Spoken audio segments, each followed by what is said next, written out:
Hello, hello, hello. I hope everyone's doing all right. Patrick, Thingamabob, Pancakes. Hope you're all doing okay. I am definitely going to be playing Killer Frequency. Let me know if the sound is coming through okay for you. Game audio, I can't hear it for whatever reason. Okay, there it is. Alright, it came through. Alright. Awesome. Well, if you guys have any issues with audio, let me know. I had a lot of fun with this last year when I played it. And I'm going to have a lot of fun with it this year. We're going to try and get... there are a couple of achievements I've missed. Try to save everyone. I think last year I lost one or two people.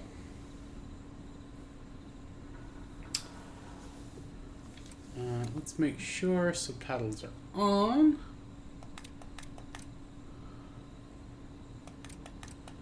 Alright. Let's get this going. I love the audio and stuff in this game. The music is fantastic.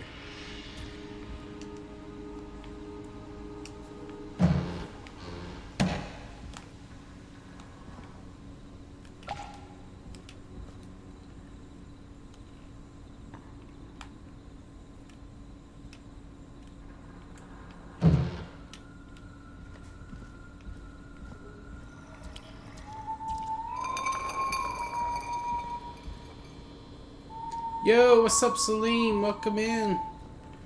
Salim Shady, how you doing, man? Hope you're doing well.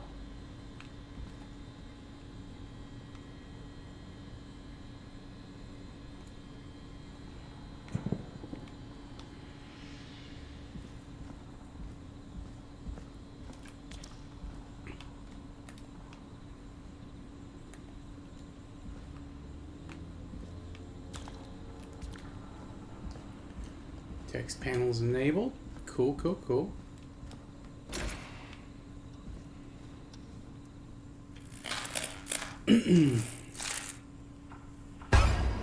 I'm doing alright. Can't complain.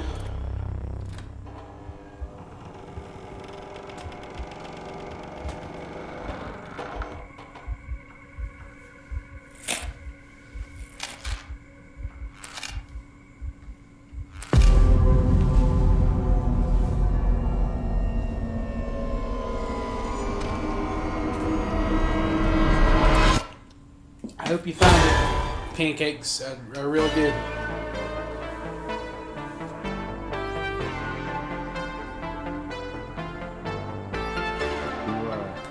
You hear something, Peggy?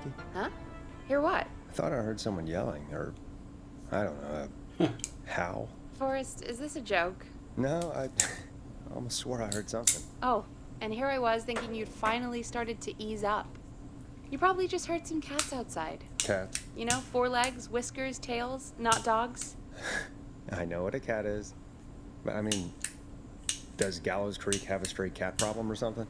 Not since the rats moved in. Anyway, you ready to do the pre-flight checks? Seriously? Do we have to do these checks every time? And do you have to call them that? Reggie pays us to check the equipment before each show, and he pays us to call it a pre-flight check. But if you're sure you don't want to... All right, fine. Let's get through this. Alrighty, this is your captain speaking. Really? Come on, let's have a bit of fun with it for once. Buckle in, folks. We're about to hit some tubulance. Let's start with record playing. Okay. Grab a record, stick it on the player, and hit play. Easy. Got it. Great. Now turn it off.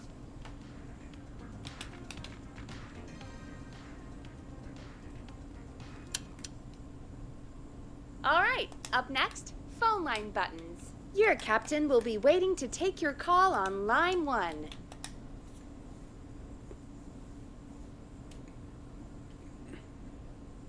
All right, Peggy. Ready for you on line 1. Who's Peggy? This is Captain Donald Keycall. I thought that Gone. I thought the Get it? Silent Yeah, Hill that's 2 alright. remake came Right, out tomorrow. And button 2 works just the same. So, let's move to the Peggy button. You mean the producer line? Like I said, the Peggy button. Press it when you need my help during the show. Is there a Peggy mute button? They haven't invented it yet. Now come on. The Peggy button is the third one on the phone line. I labeled it for you. Press for Peggy. This is your brain, Forrest. Sorry I made you such an unfun turkey. I'm a turkey now, am I? Okay. Are we almost done? Sound Blaster next. That's an easy one.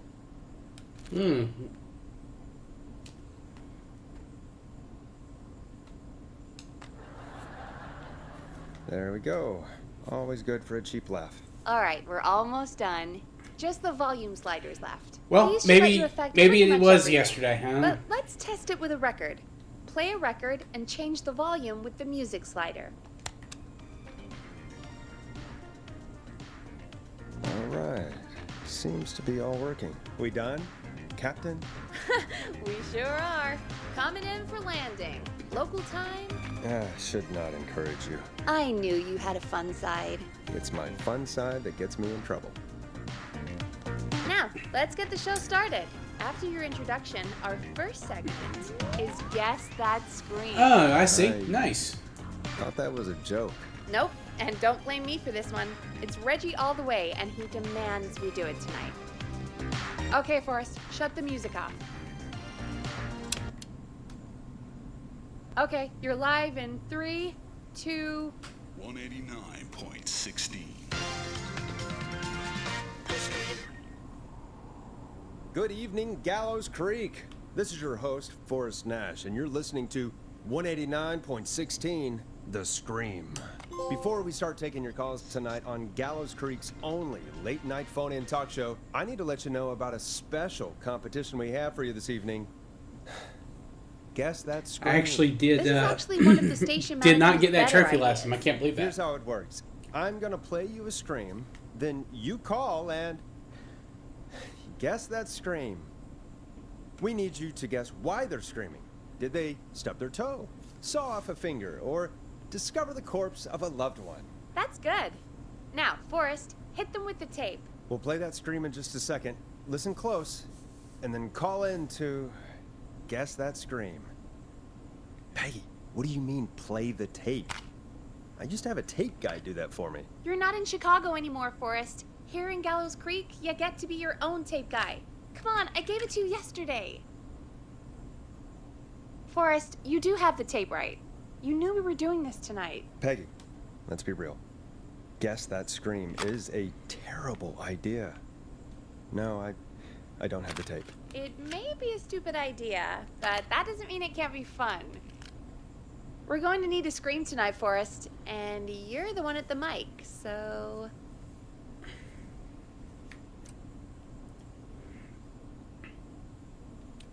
I used to go out all across America, and now I'm just screaming into a mic in a backwater town. Jesus. Come on, Forrest, just do it. That's enough dead air already. Just think of a scream and let it rip. Oh, God. Sorry about that. I'm back. Had to step away there for a second. Listen close, and then call in to guess that scream.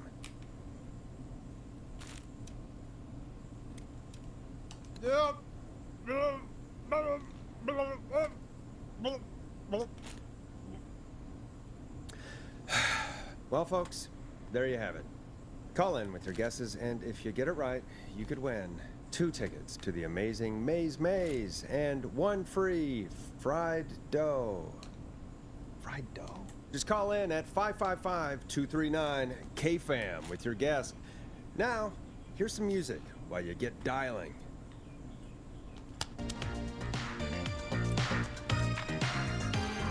Time to go on the journey that is Last Processor with their hit song 1980X.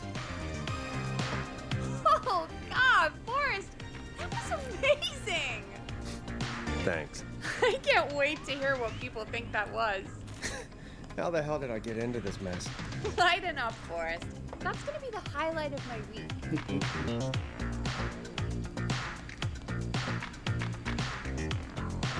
Oh, Forrest, there's a call coming in. Time to turn the music off. Welcome to 189.16, The Scream. Caller, you're talking to Forrest Nash. What's going on with you tonight? Forrest! Thank God I made it through. My name is Leslie Harper. I'm the 911 operator and police dispatcher for Gallows Creek. Well, Leslie, I guess it must be a slow night for crime if you've got time to call in. What can we do for you? Slow night? Forrest, I found a body. I need help. Forrest, I recognize her voice. I'm pretty sure that actually is our 911 operator. I think this is real. This is where the Hey, game gets I'm not gonna be happy good. if this is a prank. I don't do prank segments on my shows. It's in my contract. Forrest, I really don't think this is a prank. Leslie, I'll level with you. I find this hard to believe, but I'll hear you out. What exactly is going on? Sheriff Matthews is dead. What? Sheriff Matthews is dead? I couldn't get any response from the department. That's never happened before, so I came to the station and I found him. Oh, God. Poor Sheriff Matthews. Do you know what happened to him? Someone got him.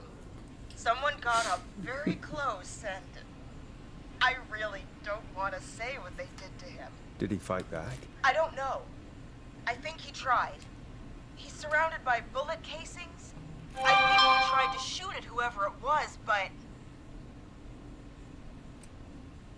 Well, is anyone else at the station? Anyone who can help you? Or who might be responsible? no. I checked everywhere. Deputy Martinez is here, but she's knocked out, tied up, and locked in a holding cell. I called you right after I found her. God. Wait. Please don't tell me that this hick town only has 2 cops. Don't be ridiculous. We have 3, but Officer Gunderson is on leave in Cancun. Leslie, do you have any idea who could have done this? Not a clue. I didn't see anything on my way over. Leslie, you need to call over to Henderson or Quiet Ridge. They need to send someone over from their department. I tried, but I can't call anything but local numbers. Something's wrong. I'll have to go there myself. Let them know what's going on and bring help back with me. But if you leave while there's a murderer on the loose, who's gonna man the emergency line? That's why I called. Forrest, I've routed all 911 calls to come into... That seems like a terrible idea. I'm a radio talk show host, Leslie. I talk to idiot people about their idiot ideas. I'm not a 911 operator. Why me? You're the only person with experience manning a phone line around here. You're the only person equipped for the job. Besides, there are lots of transferable skills between the two. It's like an interview. You ask questions to get information you can I'm use. bricking a lot of these shots tonight. People talking, you know? Guide the conversation and know when to jump in. You do know that I'm so good at interviews, they sent me from Chicago to Gallows Creek, right? So I've heard. But that doesn't matter. And besides, there are 2 of you. You can talk to each other, discuss ideas, work together. Hell, let's have some on-the-job training right now. I have an emergency. I need to get an unconscious Deputy Martinez out of that holding cell. It looks like whoever attacked her threw the keys into the cell after they locked the door. Is there any way you can reach the keys? No. There aren't any bars to the cell, and the door itself only has a food tray slot. And that's too narrow for me to reach through. There's gotta be another way in. There's got to be another set of keys somewhere in that office. Yeah, This I can't remember be the this only one pretty Of easily. course. This one was fairly Yes, straightforward. there must be another set. Where might another set be? Maybe Sheriff Matthews had a set of keys on him when he, you know. I couldn't see any at a glance, but I didn't really look up close. 1 second. Oh, I think I might be sick. Sorry, Sheriff. I'm just gonna turn you over and... Ugh. Please don't stare at me. Oh, wait. That might be them. I think I got the cell keys. Looks like Sheriff Matthews might have saved his deputy. Do the keys work? They do! Give me a minute to untie Deputy Martinez. I'll be right back. So far, so good, I suppose. How are you feeling, Forrest? Yeah, that seemed to go okay. I think was it right. came out in, yeah, Maybe it we was can't handle last, this God, 911 it was business. last, That's the spirit, Forrest. June. I think you're right. Though June, I have July. To say, You're right. Well, I really hope this is the only call like this we get. Same. Come on, Martinez. There we go. I'm just gonna sit you in your office chair. I'll head to my car in a minute. I'm back. Deputy Martinez is still out cold. I'm taking her in the car with me to get help in Henderson. If the killer came back now, Martinez would be a sitting duck. That's a good idea. We don't want to take any risk right now. Thank you, Forrest. You and Peggy just worked together like you did earlier. You can do this. Now I'll be back as soon as I... What? My car! My car is on fire! What do you mean it's on fire? How the hell? Did it just go up in smoke? What happened? Wait. What? No way. This can't... Oh, Forrest, we have big trouble. What's happening? What's that noise? It sounds like whistling? Whistling? It can't be. Oh my god. I can see him, but he's dead, right? Right? With that mask, how the hell is he? Who, Leslie? Who? The Whistling Man! The Whistling Man? Who's the Whistling Man? He was a serial killer back in the 50s, wore that mask. But he's dead! He's... What the hell? Oh, God. Do you think he attacked Sheriff Matthews and Deputy Martinez? He's coming this way. Leslie, stay inside and lock the doors. Right. Shit, we need a new plan. My car's torched. We need to think. There should be police cruisers at the sheriff's office, right? Like, you should take one of those. Yeah. Yeah, that could work. Let me check if Martinez has any... just reach into your pocket there, deputy, and... Yes, got him. Keys for squad car 3. I saw that parked out front when I got here. Nice one, Forrest. Good thinking. But wait. How am I supposed to get us to the car? Sounds good, Patrick. The We'll be Whistling here. Man Thanks is for right coming by there. so far.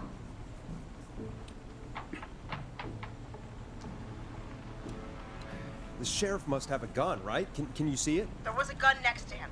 Let me grab it. Oh, shit. It's empty. He must have emptied it trying to defend himself.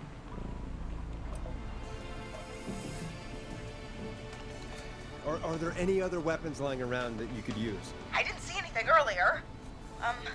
Let me check Deputy Martinez's belt.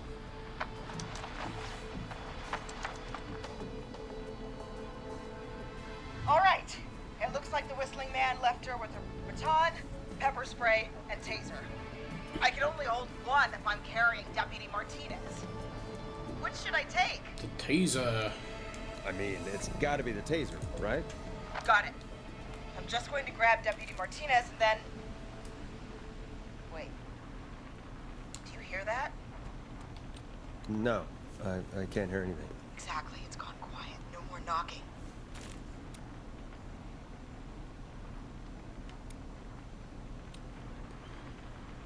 Be careful.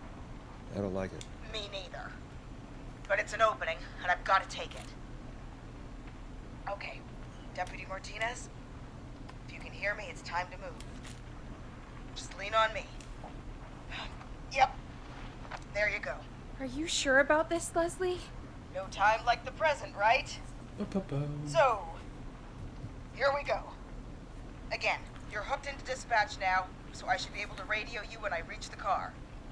If I reach it. Speak to you soon. Good luck, Leslie. That's one brave woman. God, I hope she makes it through this. You know, I've got to say, this really wasn't what I expected when I came into work today. Well, they always say you have to be ready for everything in live radio. Oh, I think we've got Leslie back on the line. I'm putting the call through. Hello? Forrest? Peggy? This is Leslie. Are you there? Over. That's a big 10-4 there, good buddy. I'm guessing you made it to the car then?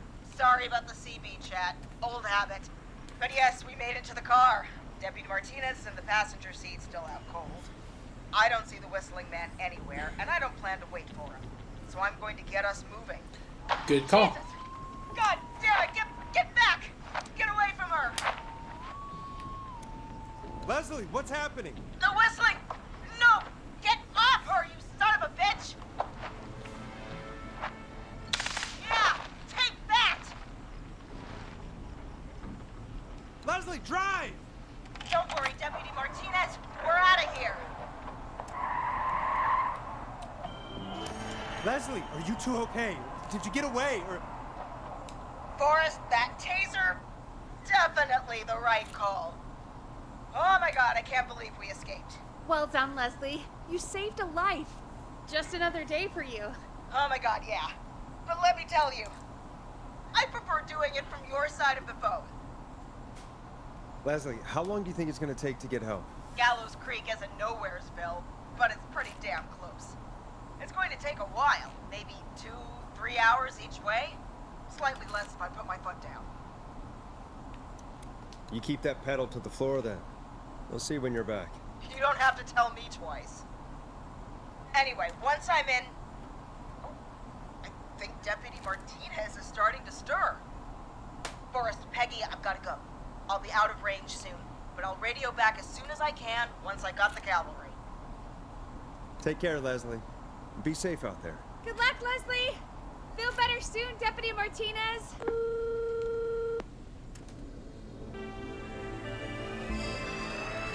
Folks, you heard it here. We've got a killer on the streets of Gallows Creek tonight. Please make sure to stay safe. And Leslie, we're counting on you. We're gonna get back to the show meanwhile. If you have anything on your mind or have any information about this Whistling Man character, then give us a call. We'll talk here on 189.16, The Scream. For now, here's another hit record for you all to enjoy.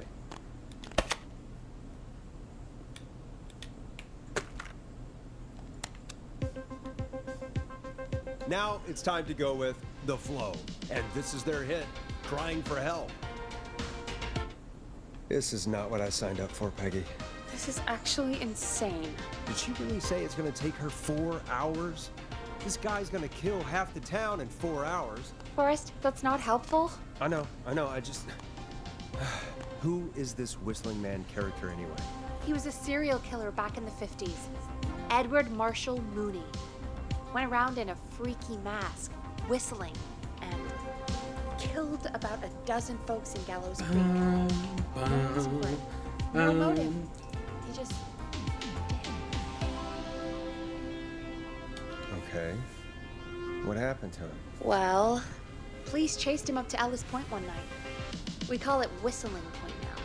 And it was, well, it was on this night actually. The police cornered him and jumped into the river. His body was never found. So is he alive?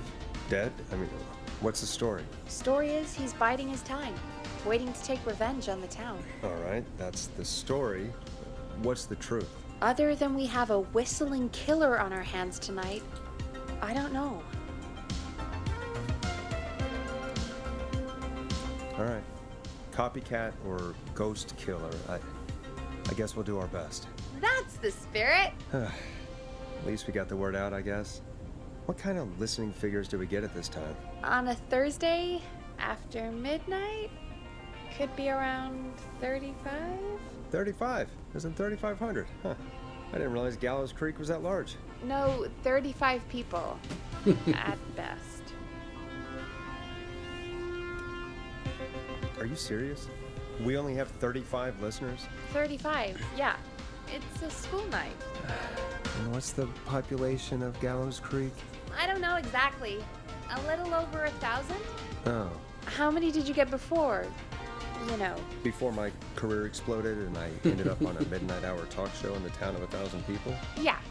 Before that. Around 5 for most shows on the low end. Big gas could pump that up to 10, 15, easy. 5,000 on the low end? We could only dream of that. 5 million. Million? Yeah, sometimes that's just the way it goes. At least the Whistling Man hasn't killed me yet, I guess. Yeah. I guess we're gonna learn a lot about perspective. I guess in tonight, Chicago, the greater Oh, Chicago we have a area, call yeah, coming in. that'd be about right. Take it when you're ready. That seems normal. Okay, Forrest. Shut the music off. Bitch, I am trying. Give me 1 second here. Hello, caller. You're live on 189.16, The Scream. Is everything, all right?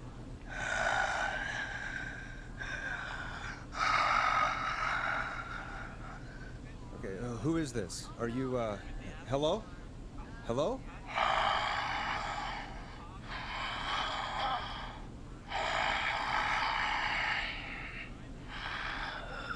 Okay, what's your name and why are you calling in?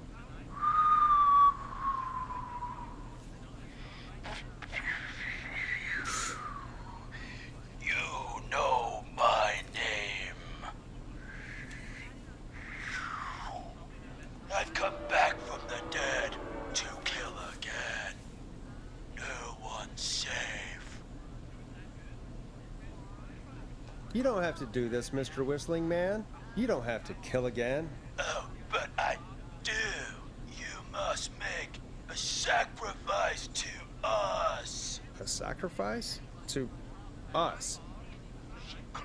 I mean, me.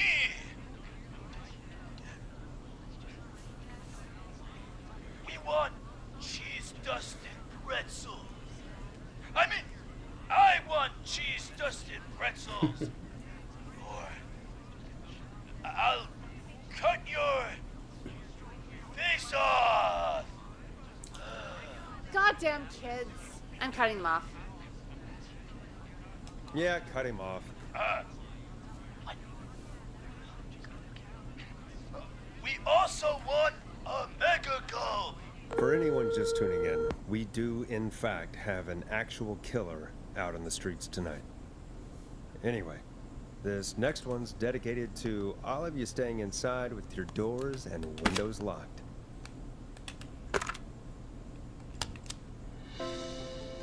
It's David Scopo with Moonlight. Peggy, the hell was that? Kids pretending to be a killer who right now is stalking the town? It's a thing. A thing? Ugh, kids around here. They pull pranks pretending to be him. By pretending to be this Whistling Man character? They think it's funny, but it's not. It's not funny at all. And there's no chance that our Whistling Man was just a prank. That Leslie... No, that's real. Christ. Let's stay positive. We still have a show to do. We already have another caller on the line. All right. Let's do this. Hello, caller. You're live on The Scream with me, Forrest Nash. What? I dialed 911. I need the sheriff right away. Okay, right. Well, I'm filling in for 911 tonight. What's your name and what's your trouble? My name is Sandra Sharp, and I need the cops now. I'm sorry, Sandra, but the sheriff is dead. We're trying to get help in from Henderson now. What? God. Listen, you've got to help me then. I drove to the edge of town for a jazz run, and now some psycho dressed like the Whistling Man is after me, knife in hand. Oh, God. It's actually happening. Where are you now? Did you escape to somewhere safe? Oh, I did, baby. I jazz ran all the way to my car and nothing flat. But I dropped my keys somewhere along the way. I never locked the door, so I've got a place to hide, but I can't get moving. Is there anywhere else you can go? Do you have any friends nearby? Oh, I'm not going back out there.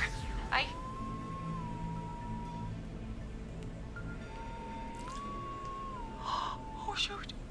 Oh, he's back.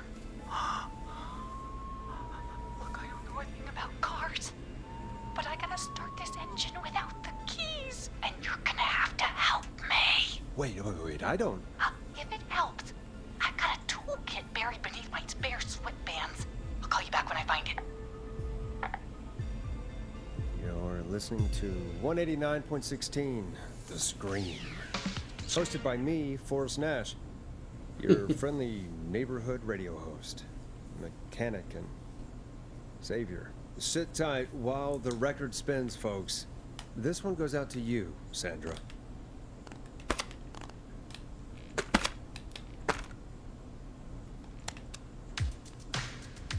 Enjoy this classic by Smooth. It's their hit song, The Word.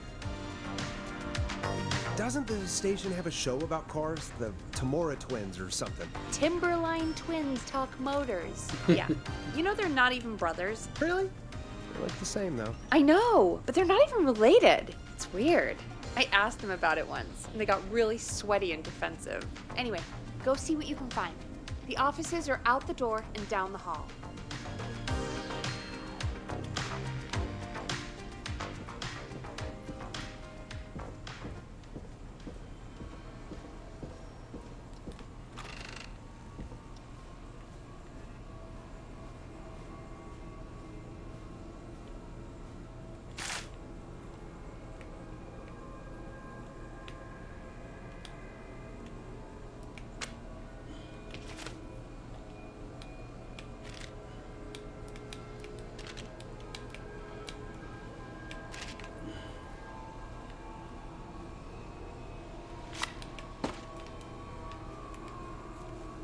I forgot how creepy the music could be in here. There was something in the bathroom. Aha. This looks useful.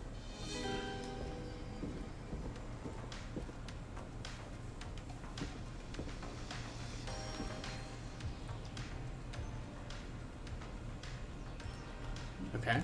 Cool. We got it. We got it.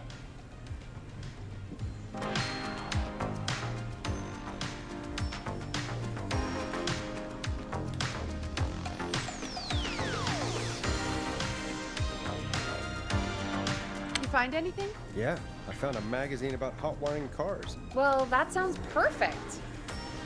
When you're ready, shut the music off.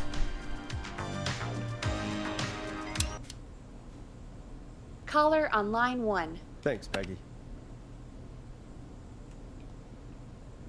Come on, hit the button. We're back with 189.16, The Scream. How are you holding up, Sandra? The creep's looking through the parking lot trying to find me. But I've got my tools, and I'm ready to get this hunk of junk moving. How do we start this baby? Put the screwdriver in the ignition and twist clockwise. Here goes, baby. Screwdriver's too fat to fit. What next? Unscrew the steering column. All right. Just turn. Just turn. 1, 2, 1, 2. Oh, God. How long are these screws? Okay. Cover's off. There's a bunch of wires down here all paired up, and oh, God, my heart is pumping. Do your jazz breathing. Don't panic. Okay, I can do this. There's a red wire, a blue wire, a yellow wire, a green wire, and a brown wire.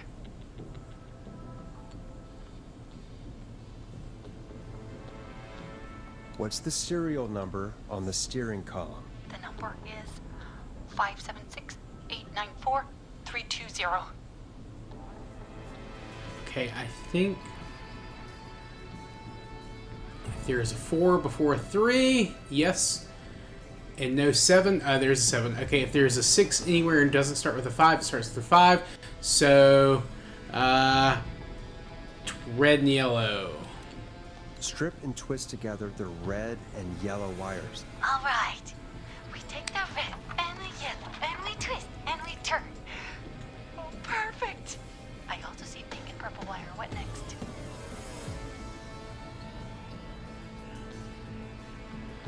Strip the purple wire and twist onto the exposed cable. Oh, you're a lifesaver. Oh, wait until my jazzer friends hear about this one. I'll just strip that wire in.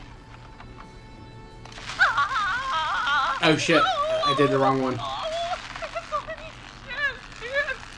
I misread. That's my bad. Oops. Gotta go back on that one.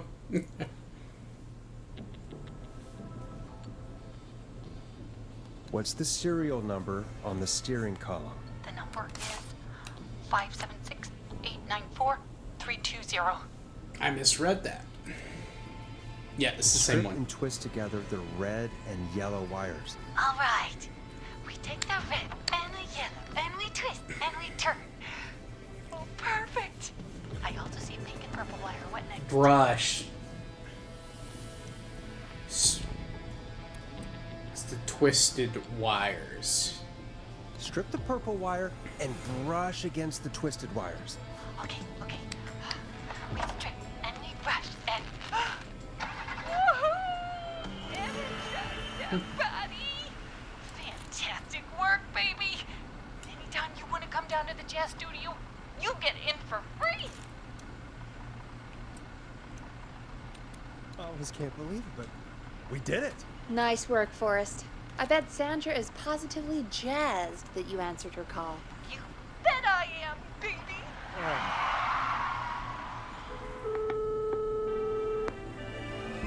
We did it, Forrest! We sure did. Here comes another hit track that we're excited to share with you. And remember, if you're also having car troubles, then tune in to Timberline Twins Talk Motors here on 189.16, Monday to Friday at 5. Take it away, Forrest.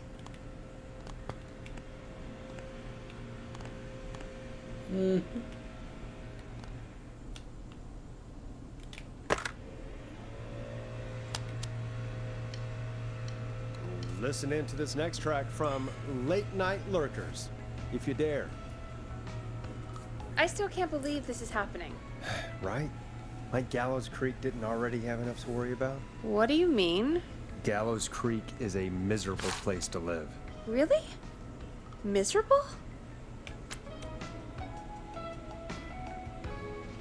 It's nothing personal, Peggy, but it's not Chicago. Or, hell, it's not really anywhere. Well, I like it here. People are polite and, Stab happy? don't be awful, Forrest. Come on, there must be something you like about this place. I guess some folks have been okay. You're not terrible, after a while. Not terrible after a while? High praise coming from Forrest Nash. You know what I mean, Peggy. I do. It's Forrest Nash for I think you're swell. Anyway, I hope the killer is done for the night, and that Leslie gets back soon. Me too. Can we at least call off that stupid Guess the Scream contest now? Yeah, that'd probably be a good idea. 12:42. Caller on line 1. Okay, Forrest, shut the music off. Evening, caller. This is Forrest Nash, host of 189.16, The Scream. And tonight's 911 stand-in. Hey, Forrest. My name is Brian. Brian Ponte. Brian Ponte of Ponte's Pizza. Hello, Brian Ponte of Ponte's Pizza. What have you got to say about what's happening? I'm so happy that Deputy Martinez survived. I've seen her a lot over the years down here at Ponte's Pizza. Oh, you did a really great job. And as a thanks for all you did there, I just wanted to tell you that I'm sending you some coupons for free pizza here at Ponte's Pizza. Wow, Brian. That's really good of you. You really don't have to, though. Oh, it's the least I can do. And if you like it, well, you're in luck, because we're always running great All right, dude. deals that'll have you eating for pennies. Sounds great, bro. And let me tell you, the pizza we have is to die for. Oh, no. Poor choice it was tonight, I guess. Yeah, that didn't come out great. I'm sorry, Forrest. Well, I just hope I didn't put you or anyone else off coming on down to Ponty's Pizza. We've got a great special this weekend. Our famous beer and pizza deal. Wait a minute. Come on down to Ponty's Pizza this weekend. You've just got to pay for one slice to get yourself. God damn it, you're just calling in to advertise your shop. Peggy, hang up on him. Done. Oh, real quick, before I forget, it's probably time we played a paid ad. Now, a word from our sponsors. You know how to play an ad, right? Sure. Done. The world-famous annual Gallows Creek Harvest Festival is back! We got it all out on Giblet Field. We got the Little Miss Harvest Pageant, Princess Harvest Pageant, Sorry about Harvest that. Queen That Pageant, blew my Cupcakes, ears out corn dogs, almost. Cornhole, corn on the cob, crokinole, country music, can jam, jams, jellies, jamborees, juggling, roller rickies, roller disco lessons, praying. We got baby crawling, balloon popping, balloons for sale, beard contest, horseshoes, hayride, hay toss, hey you there, safe donkeys and ponies, apple bobbing, firearm, fireworks, funnel cakes, fried dough, seed spitting, sand licking, cracker crowning, and cat shop. And fake tattoo, face painting, puppets, petting zoo, amazing maze, square dancing, story swapping, spelling bee, quilting bee, and sewing circle, pie eating, lawnmower racing, hot dog eating contest, flower contest, and of course our famous gourd measure-off. The festival is brought to you by Mayor Linda Cartwright, sponsored by Gallows & Sons Factory, and dedicated to the memory of Garrett Miley, tragically taken from us last festival. I can see why it's world famous. It's a highlight around here, Forrest. Oh, I am sorry to hear that. I love Forrest. All He's right, such folks, a dick. welcome back to the show. We have a note from my producer. That's right. Come find me at the Harvest Festival tomorrow to grab your choice of a K-Fam mug, sticker set, or poster. Let's see what our next caller would choose. Welcome to The Scream with me, Forrest Nash. Yeah, Leslie. This is Maurice Russell from the Gallows Reporter. I'm at the office. This guy just broke in downstairs and... Wait. Forrest Nash? I want to speak to 911. Put Leslie on. What? God, another one?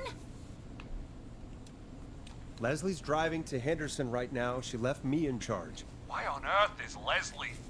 Oh, never mind. Just put me on with Sheriff Matthews. Sheriff Matthews is dead. Dead? What happened?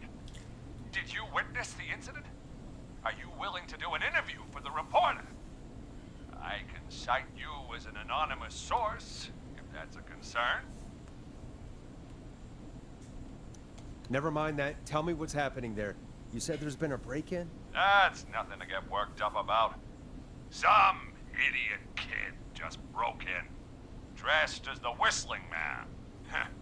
Teens. They get worse every year.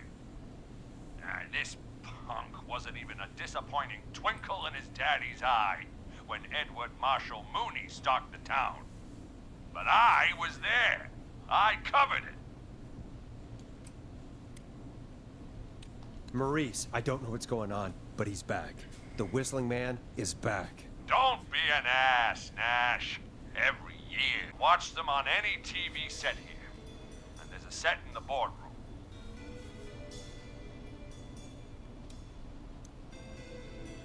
Maurice, is there any way you can get out of there? I sure as shit hope so, kid. But I'm not sure how I'm going to do it. That crash you heard was him tipping over my filing cabinets. He's blocking the stairs. I'm guessing the stairs are the only way out? That's right. And it would take me a good few minutes to move those cabinets. We need to do something. But what? All we can do from here is... Forrest, I think I've got it. Why don't we call the killer? They'd have a bunch of phones set up across the office, right? In different rooms, with different extensions? So we call one of them, draw the killer away, It's time. That could work. Exactly. It's worth a shot. I can hear you, you know. The son of a bitch hasn't killed me yet. Yeah, sorry, Maurice. Peggy and I were just trying to figure out... You realize how stupid that plan sounds, right? For that to be successful, you're gonna need every phone extension. Plus, a plan of the entire office floor. All delivered while the killer is en route. I've got it. And thank God I've always been cool under pressure. Don't go anywhere.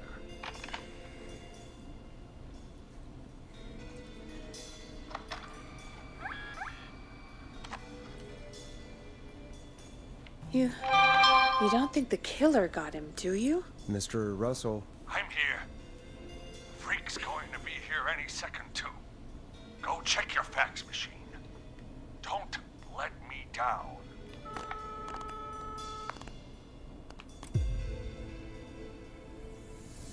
tell me where the fax machine is again, Peggy? The fax machine's in the office on the other side of the hall. Thanks, Peggy. Be right back.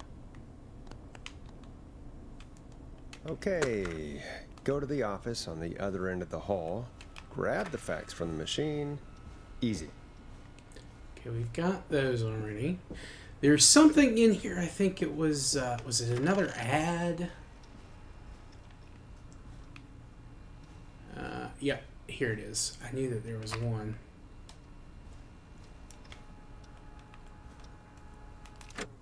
What's the controls?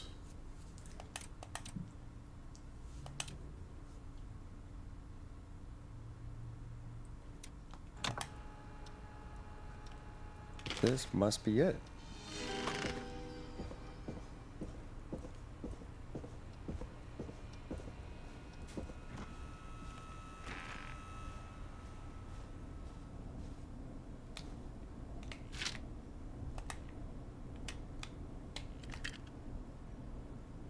Hey, did you get the fax?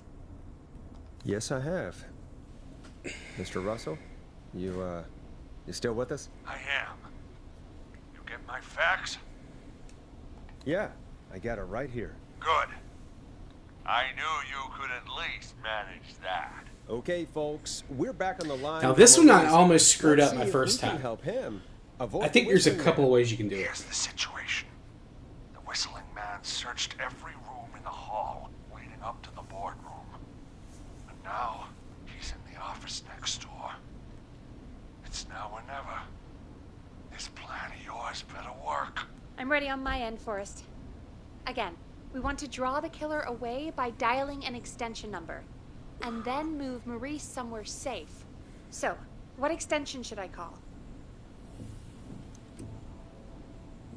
Call the editor's office. The extension is 03. Got it. I'll put the call through when you're ready. All right, Nash. Where do I need to go?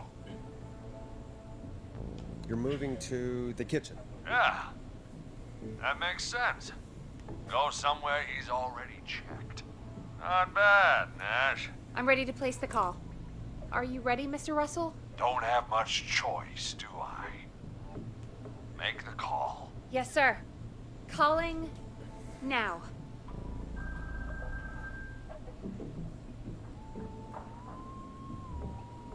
I can't believe it.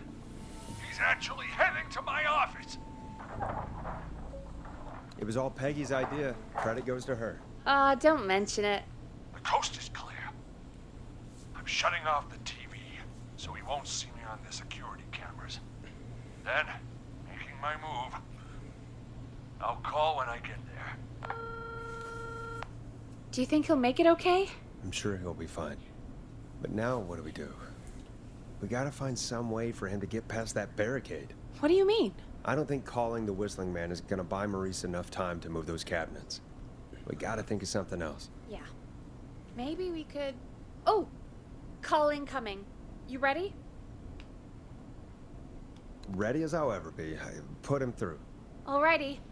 Mr. Russell, are you there? I am. I don't think he saw me. I gotta give you credit for that, but I'm not out of the woods yet. Right, let's review where we are. So, the only way out is by the stairs, which the Whistling Man has blocked with furniture. Exactly. furniture out of the way. Not quickly or quietly. Could you lock him in a room? That'd probably buy you time enough, right? Maybe. But the damn fire regulations say every door in the office has to unlock from the inside. He'd be able to get out just as soon as... Wait, no. I got it. The secret archive through my office, where we keep our most sensitive records. Ooh, a secret archive? Reggie would love that. What have you got back there? Juicy secrets about outer space? Peggy, I don't think now's the time to be playing around like that. You're right. Sorry, Forrest. Kids, we're in the big time now. I've got it all figured out. The secret archive. There's no lock inside of that room. Only the outside. You can't break out. If we can get him in there, and I lock him in... We can catch the son of a gun. Exactly. Oh my god. Forrest, we might be able to end the nightmare right here. So should I call the secret archive then? You can't. The archive is a room for secrets, not gossip. So we don't have a phone in there. Oh, we're gonna need to change it up then. Any ideas, Forrest? Maybe we could use a radio. There's no radio in the secret archives. Are there no radios at your offices? I don't have one in my office, but... What is it? Our sports reporter, Hopkins. He has a little portable radio he never turns off when he's here.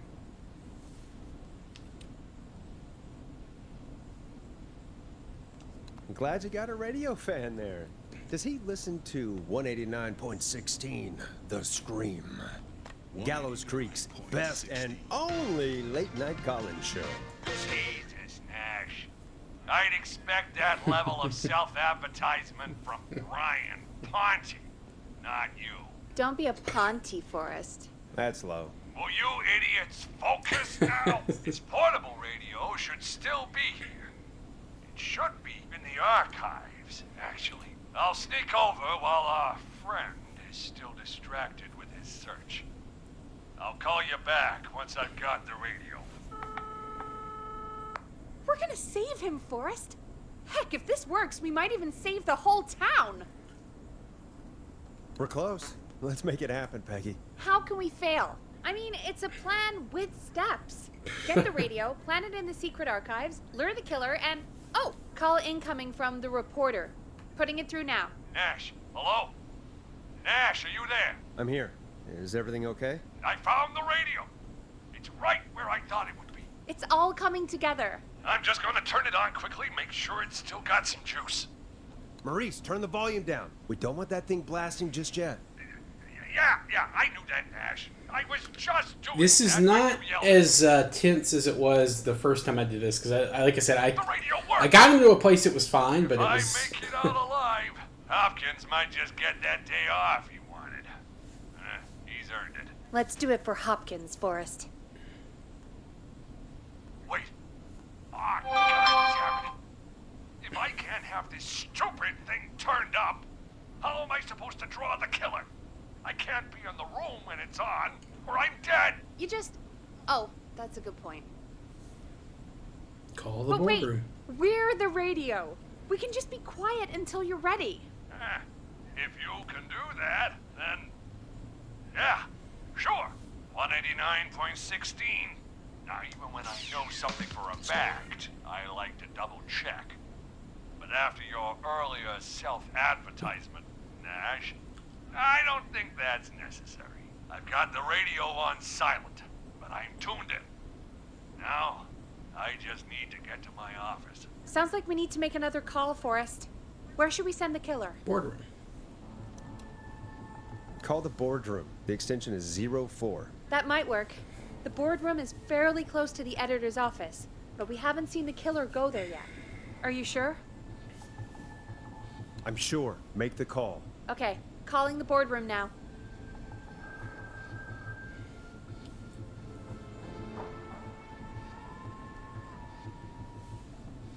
He's on the move.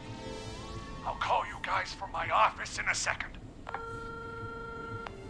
Looks like we're almost through this nightmare. Any idea what you'll say to draw the killer in? I'm gonna do my best impersonation of Maurice. I think that'll draw the killer in. What's your Mr. Russell impression? I think I gave that masked freak the slip. What a great plan this is, Pearl. I'll give you an A. Oh, come for on, that's effort. pretty Ooh, good. Call coming in. Here we go. I'm here. The radio's set up in the secret archive. Just give me the signal, and I'll turn it all the way up. Where will you hide in the meantime? Good question.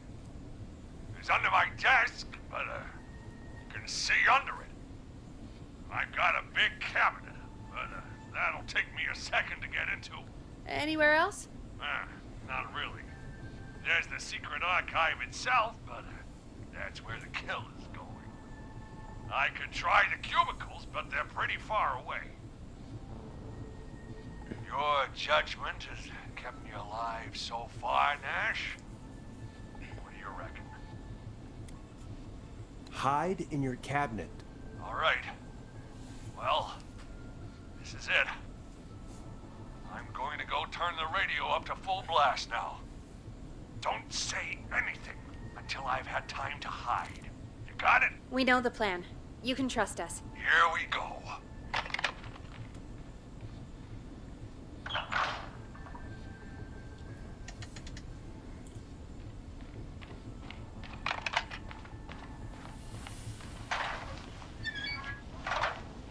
I think it should be safe now, Forrest. That's it! No more hiding! I'm a tough old man. I've been on the beat longer than you've been alive! Come on down, Whistling Man. Come and get a knuckle sandwich.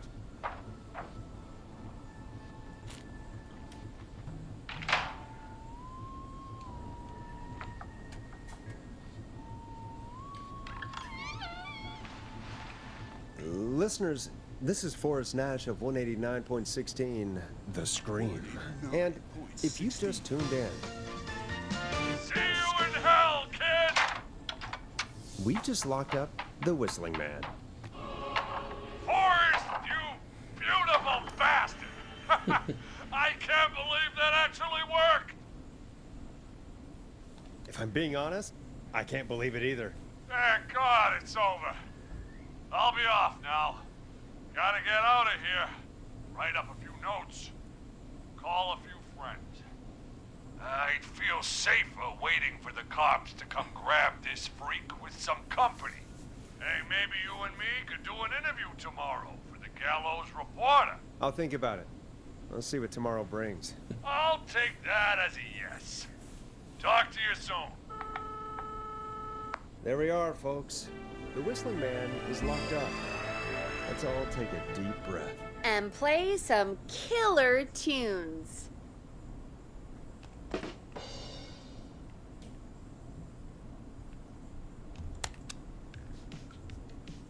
It's funky, it's groovy, it's Stab in the Twilight by Knife and Easy. Looks like the night should be pretty easy from here on out. Right? Thank God that's over. I guess we got some downtime now. I could ask you some questions to kill the time? You're gonna interview me. You sure about that? You're not so scary. Besides, we've been working together like a week now, and you're still all shrouded in mystery. All right, shoot. What do you want to know? Question 1. Tell me about your family. What? Come on, Peggy. That's too general. Okay. Did anyone move with you to Gallows Creek? Nope. Now that's too specific. Too specific? Do you have any siblings? I don't. I'm an only child, and my folks are dead. Oh, I'm sorry, Forrest.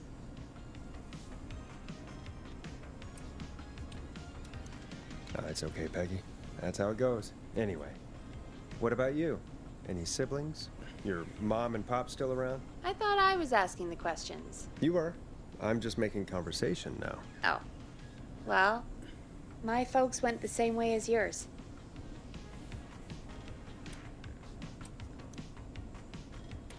Huh. What a coincidence. Yeah. My dad walked out when I was about 13. He'd been a wreck for a while.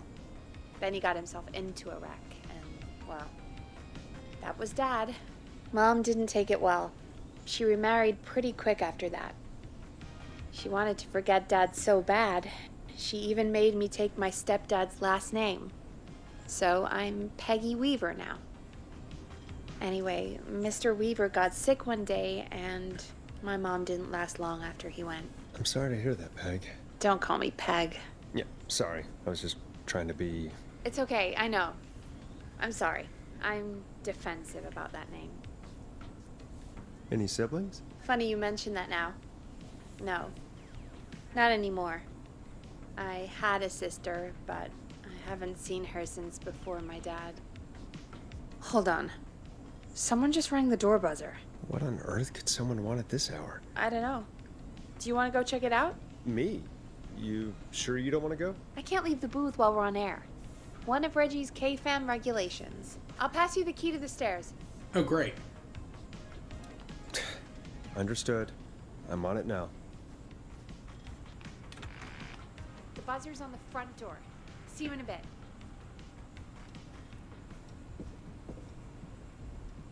Okay. Down to the first floor, then check the door.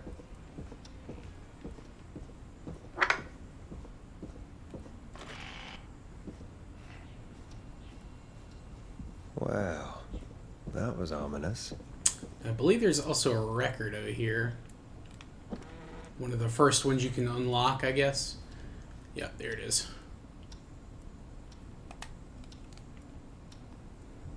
Okay, but it won't let me grab it. Guess I gotta grab this first.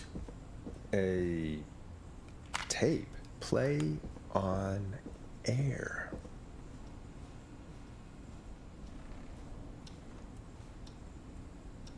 Nice. New music to play.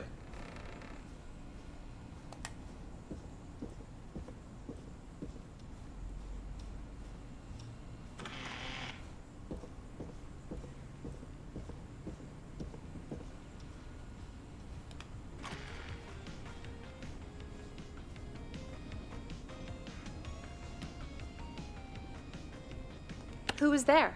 I didn't see who it was. Are they still out there? No. They left as soon as I went down there. They pushed a cassette through the door. It says, "Play me on air." All right. Well, turn the music off and play it.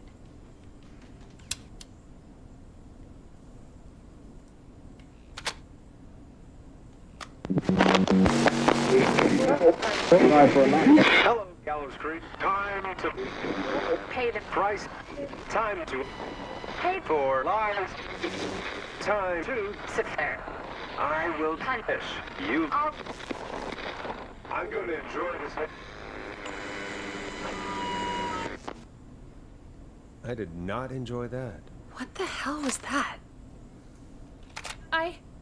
Oh, Forrest, we're still on air. Say something. That, wasn't the ad tape we meant to play. Sorry, folks. It won't happen again. Maurice locked the killer up. I know.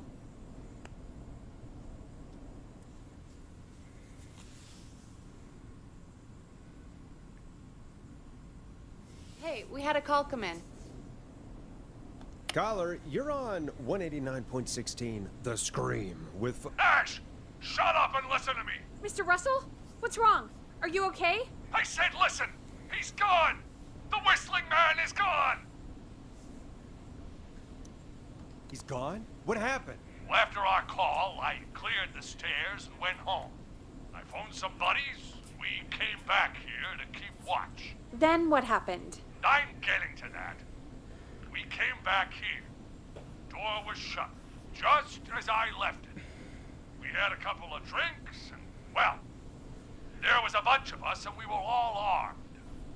They thought we could teach the freak a lesson before the cops got him.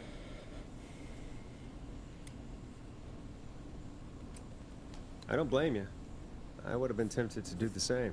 Have you both got a screw loose? You know what the Whistling Man's done tonight. This was not my idea. The guys just grabbed their weapons and unlocked the door. I braced myself and... Then nothing. The room was empty.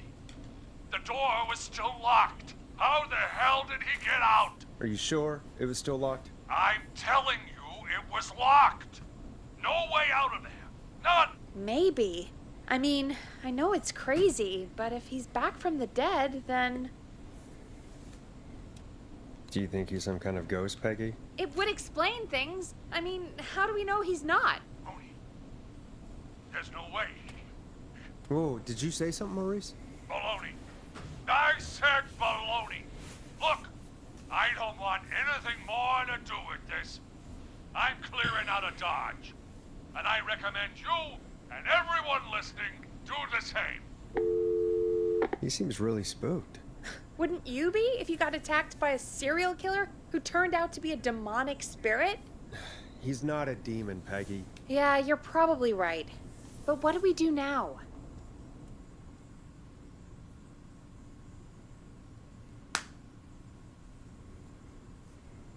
Thank you again, Mrs. Mackenzie, for the helpful tip.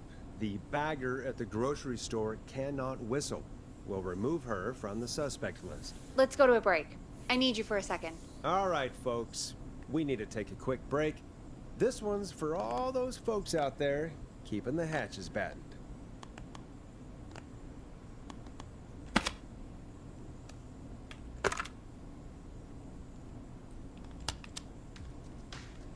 Hope you enjoy this one as much as I do. All right, Peggy, what's up? I pushed a cassette under my door. Go play it.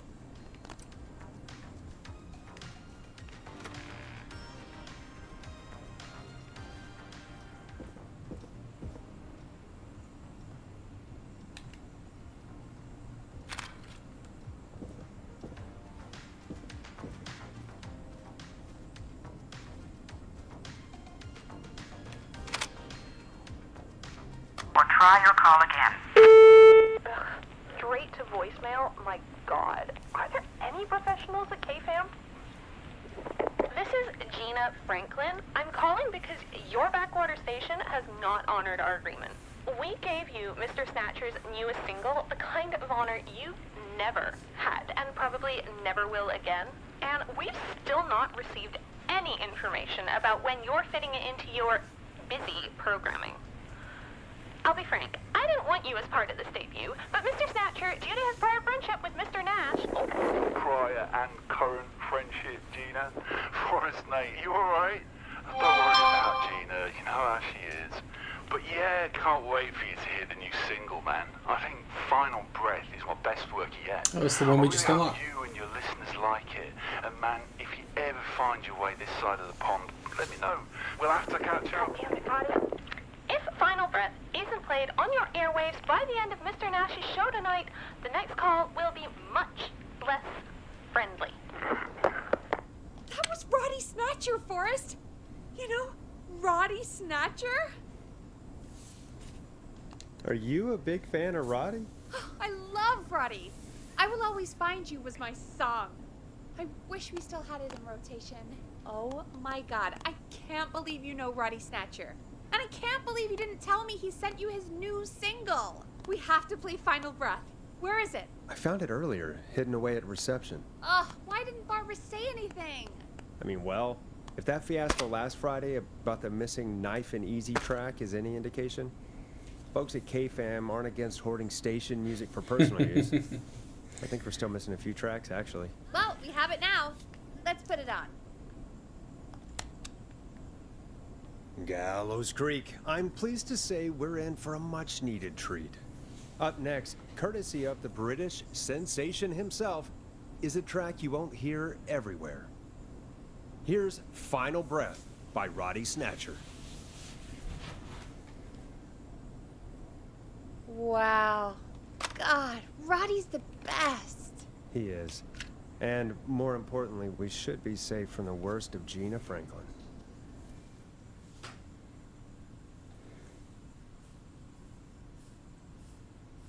I think that's every time I've seen him live.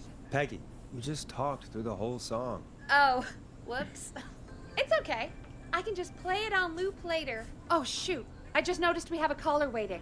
I really hope it's nothing serious.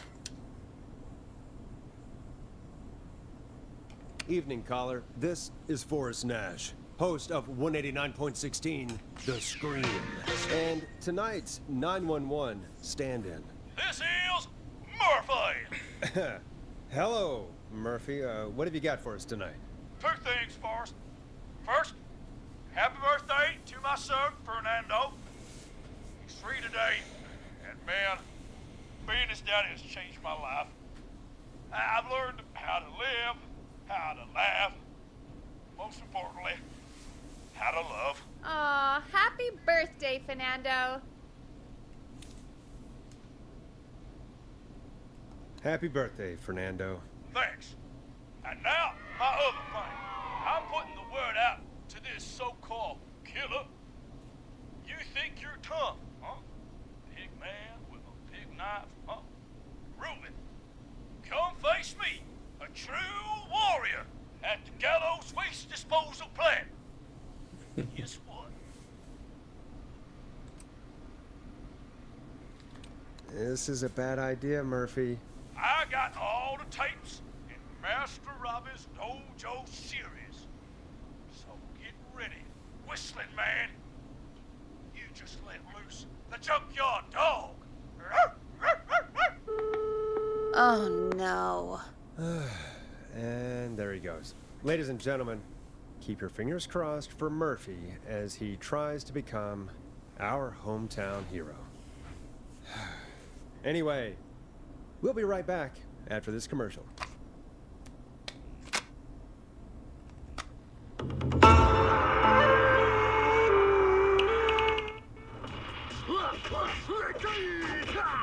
Do you seek ancient wisdom? Do you want to double your power? Are you ready to unlock your inner warrior for only $24.99? Then step into Master Robbie's Deadly Dojo of Kung Ra-Te and receive direct by video warrior instruction from me, Master Robbie. You will learn the 4 qualities of an ultimate conqueror. The power of the alligator, the discipline of the tarantula, the speed of the tuna, the poise of the scorpion, and the wisdom of the bullfrog. Using classified techniques, I'll unlock your inner chi after only 5 30-minute video sessions. Ultimate power and wisdom can be yours now for the low, low price of only $24.99. Just call 555-7861 USA to take your first step to becoming a champion.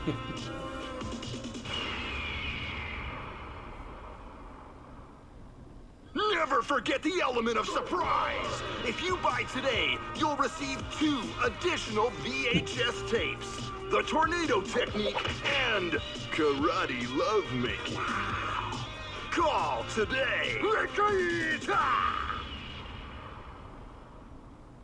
Do people really buy this kind of thing? Don't pretend like you're not interested. I mean, I wouldn't buy them, but I might watch them, I guess.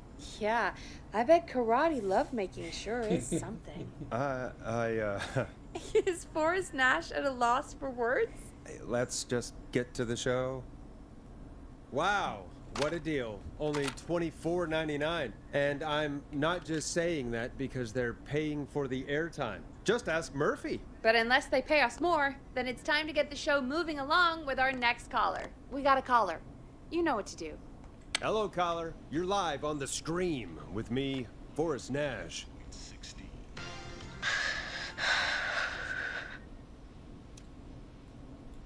Hello? Who is this?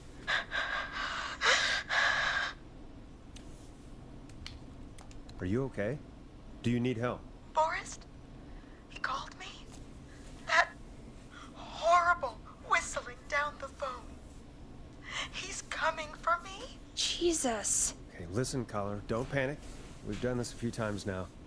We can help you. A few times already? So, you saved them, or? We sure did. You're in safe hands. Okay. Okay. We're gonna help you. Can you tell me your name, caller? I'm Dr. Sullivan. Virginia. Sorry. Take some deep breaths, Virginia. You're gonna be okay. Please don't let me die. I won't. Just calm down. Tell me where you are right now. What's your address? Oh, God. Is there a neighbor you can call for help? No. Everyone's away. You live by a frat house. Yes, they're having a party. That takeout coming in all night. One covered in beer cans. They're getting wasted. And I'm about to get... Oh, God. Virginia, what's the name of the frat? Oh, God. I can't think. I can't. Any idea what the frat might be, Peggy? If I knew where she was, I might know, but... Wait, the takeout! If we can get takeout to the frat, we can get a message to them to go and help. Virginia, who did they order takeout from? I don't know.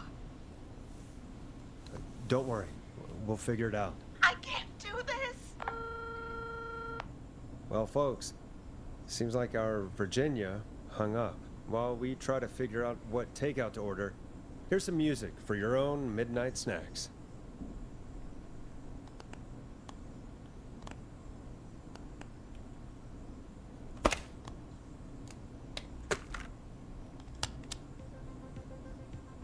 You're gonna love this next track. Peggy, what places do takeout in Gallows Creek? Off the top of my head? Well... There's the barbecue place, Grilling Spree, and you can order from Chalupa Cabras. Oh, and of course we have Ponte's Pizza. Hey, Reborn. That's it, Welcome I in. think. Welcome in. All right. We'll call each place and ask who they deliver to tonight. That's not going to work. Takeout client privilege. What? There was a lot of competition back in the day.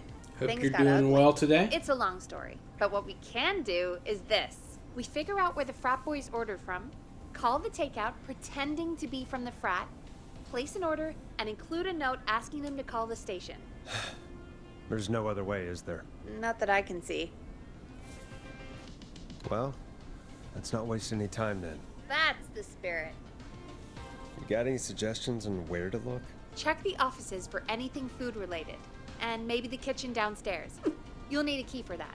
I'll just slide it under my door now. Thanks, Peggy. Cool, God, cool. Where to start? What would make me order from somewhere if I were a partying frat boy? We have a food critic, right? Chad or Brad or... I'll just have to look around.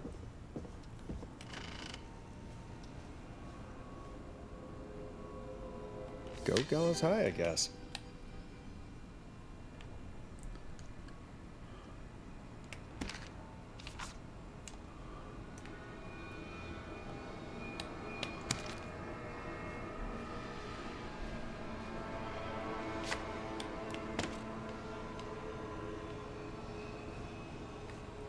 I already looked at the desk. I think it's all now in the...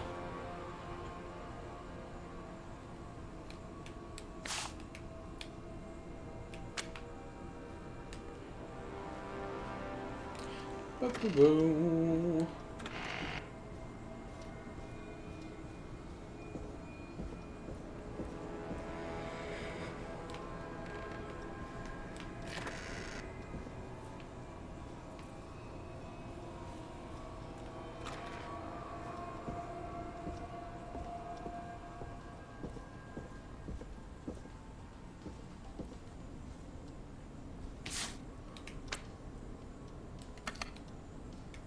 Seven days, nice reference there.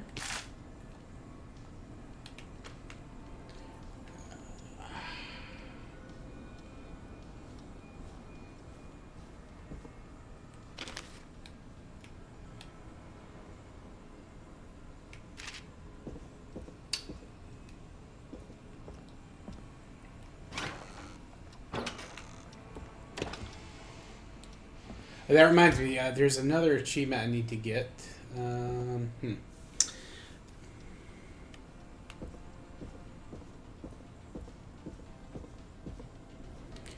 But I need the mannequin head to do that. Nice. New music to play.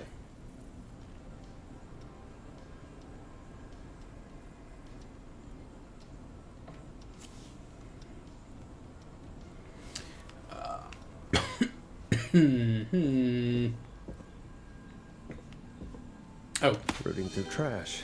This is a new low. Ooh. Interesting offer. Oh, okay. So yeah, this is the one because it's the score of the game, which is 2820.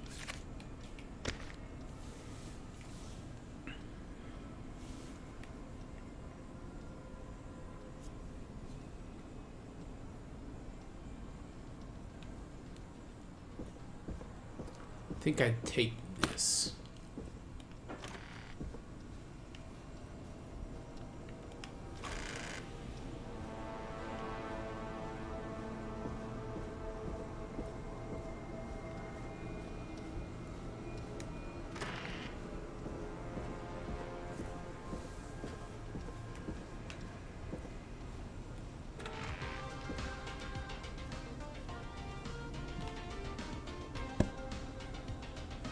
Hey, find anything useful?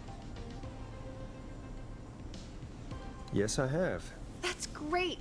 Are you ready to get back on the line? Let's make the call. Time to turn the music off. Okay, Forrest, what'll it be? Call Ponte's Pizza. You got it.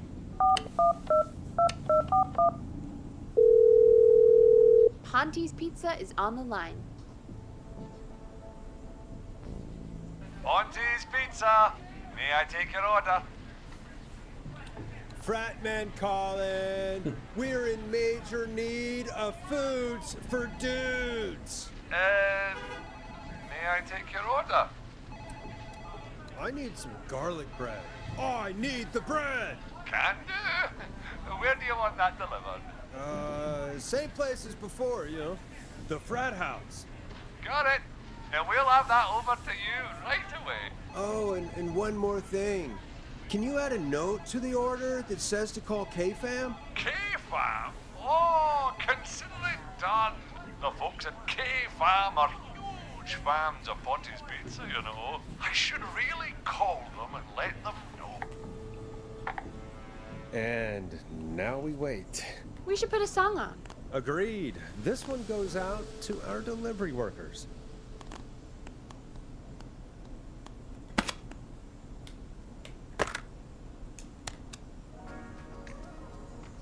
This is I'm Coming to Getcha by Vice. One of the best tunes this year. Oh, nice. Nice, Reborn. Let me know how it is. I hope it works. I hope it works out. I hope it's a good one. Which of the takeout places would you order from? To save Virginia? No, where would you actually eat? Oh, I mean, they're all pretty equal.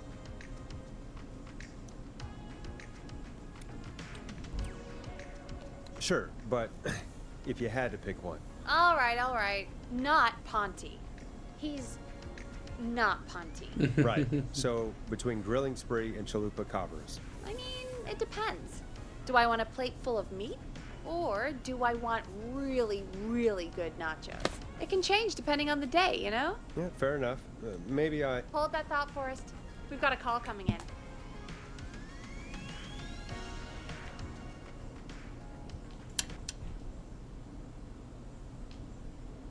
Hello, caller. You're live on the stream with me, Forrest Nash. Hey, this is Fratman Plunker.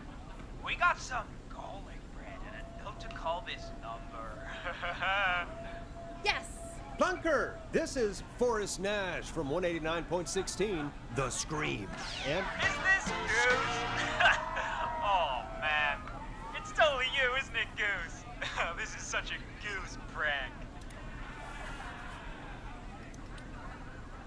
no, this is Forrest Nash, host of... Sure thing, Goose. Listen, I need you to... Goose, come get beer. Your brothers are waiting for you. I'm not Goose. How can I prove this to you? Let me get a second opinion on this. Norman the Barbarian! What do you think? Great idea. Norman the Barbarian says only the Radio Man can control it.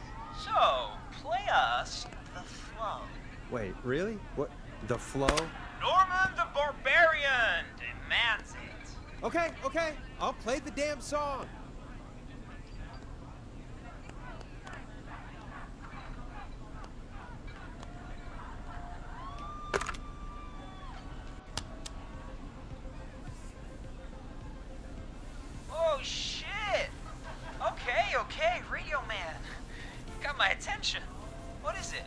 God, listen.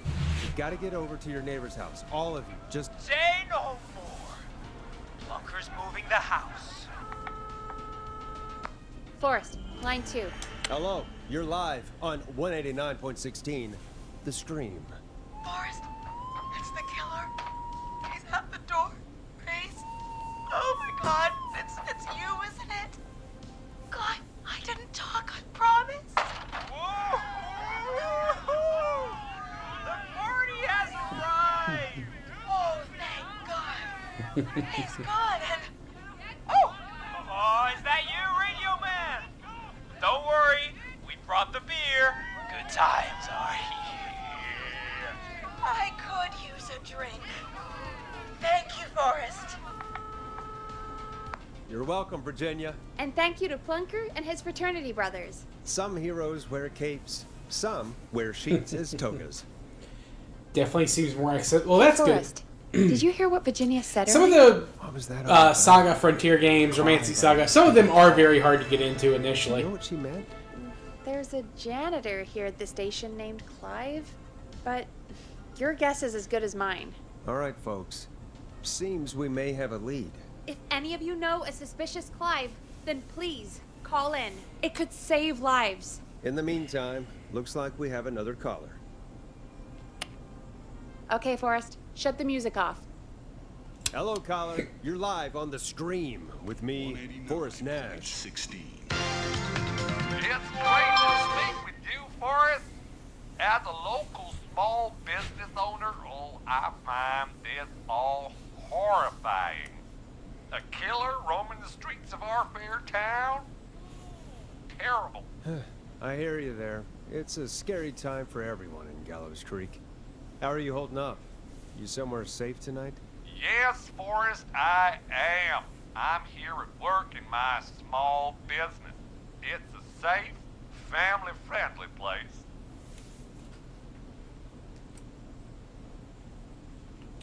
Good for you, friend. I'm glad you're keeping safe and busy.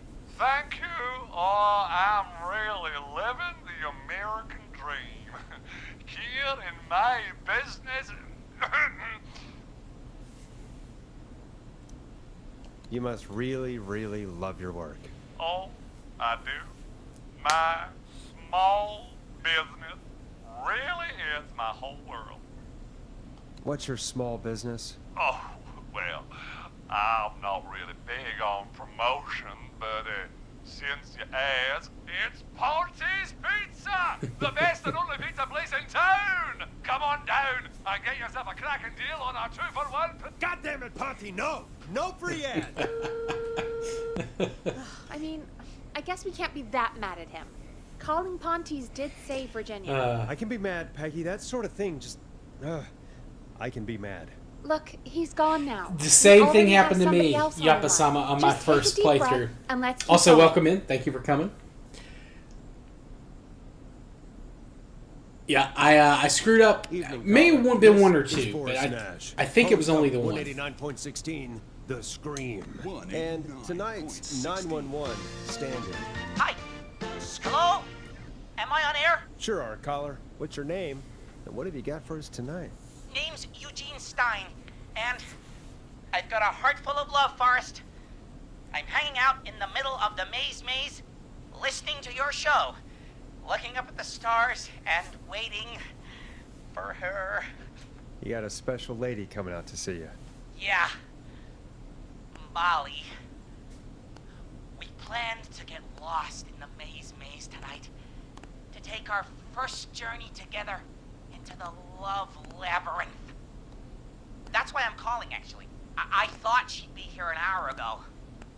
And since I've listened all night to how cool you play it, I think I screwed up the one. It was like you had to find them, like, put the clues together. coming or wait and see? For real, kid? If you've been listening all night, do you really need to ask me? Yes, that's why I'm calling. Eugene, you really need to go home to your parents. My parents are dead, actually.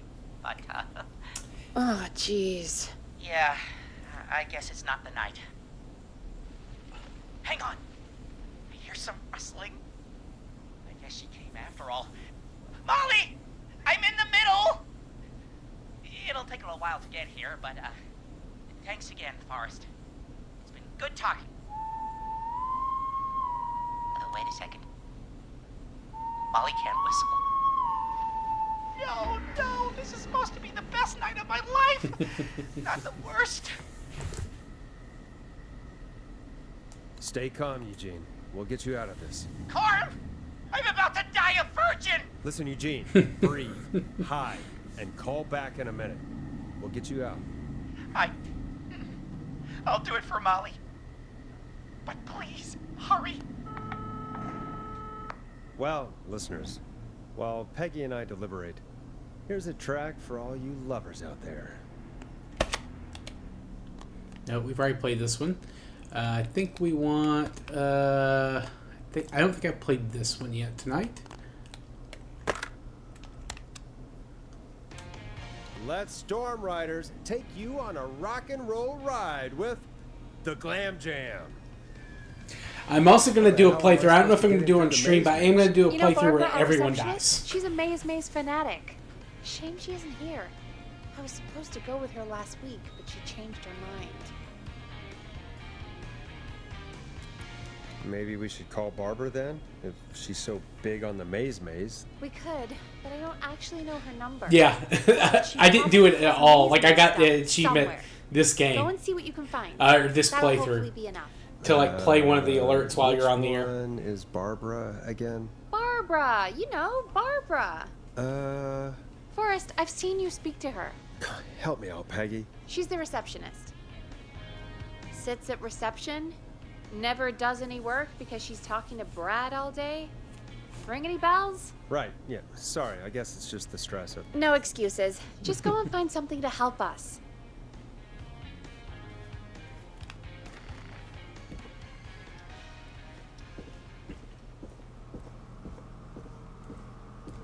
The atmosphere changes so much when you leave go downstairs and then the office and stuff.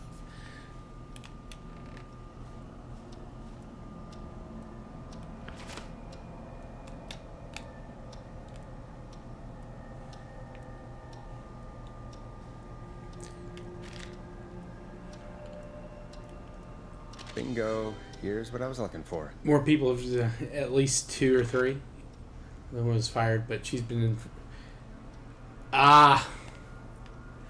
Yeah, that's... I don't blame her. She's been informing, honestly.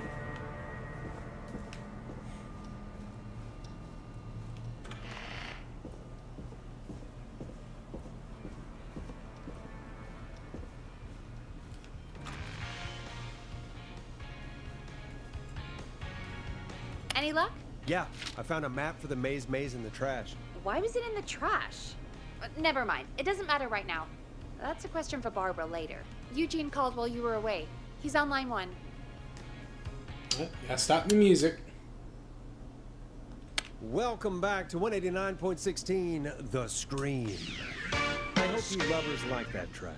And I hope we can help our lover in the maze. Eugene, you're back on air. I'm lost, Forrest. I just ran and I don't know where I am. I'm at a crossroad, facing a tractor statue. There are hay bales. He's at 1. Gold on my right. Okay.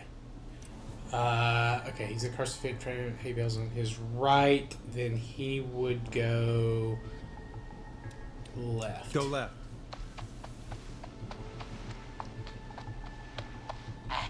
Okay. I went left, then tried a right. I have a pig statue in front of me, and a creepy rocking horse on my left. Okay.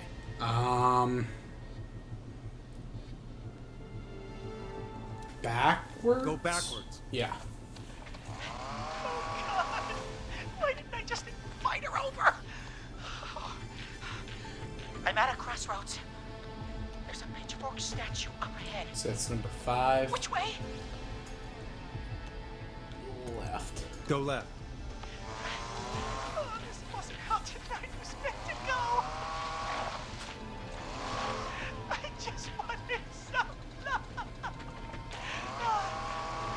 Gene, die like a man. A tiny barn in front of me. Okay, And a mini scarecrow barn. behind me. Scarecrow, okay. Nothing to my sides. Okay. Go right, I think. Go right.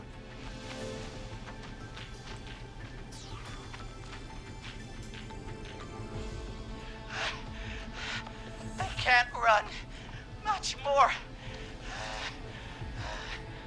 I just passed a cord Okay. silo. Okay, he's at the cord silo. Didn't see anything else.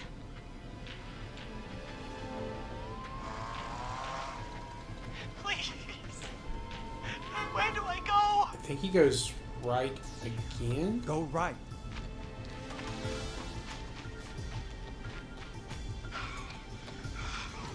Yes, yes, yeah, but that is a trophy to do that. And I will be doing one of those runs. I don't know if I'm going to do it on stream, but I do want the platinum for this game, because it's fairly simple. And my bike's still here. Oh, thank you, Forrest. I love you, Molly! That was tense.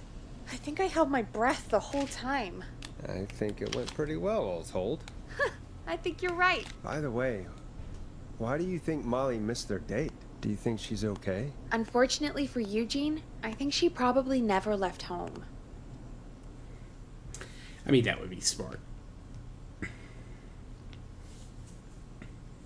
Thank you for calling in, Mr. Walton. We'll make sure to add the town librarian to our list of suspicious Clives. Remember, report a Clive to stay alive. Next caller is up, Forrest, so take it away. Caller, you're through to Forrest Nash on 189.16, The Scream. Hey, wonderful show tonight, Forrest. Well, that's kind of you to say. Thank you. What's your name, caller? You can call me Dawn. Could you play my tune, Forrest? Your tune. Sure. Long Ride Home. That old song. Sure. We got it. I think I played it the other day. Thanks. It'll be good to hear it again. All right, folks. Coming up is that old classic. Forrest, I don't think you're gonna find that song. What do you mean? I played it a few nights ago. I know, but, we don't have it anymore. What are you talking about? I threw it away. You threw it in the trash? No, I threw it out the window earlier today. And why did you throw it out the window earlier today? Brad was annoying me all afternoon. He played it on repeat because he knows I don't like it. So I grabbed it and threw it right out of one of the office windows. Not my finest hour, but I can only take so much.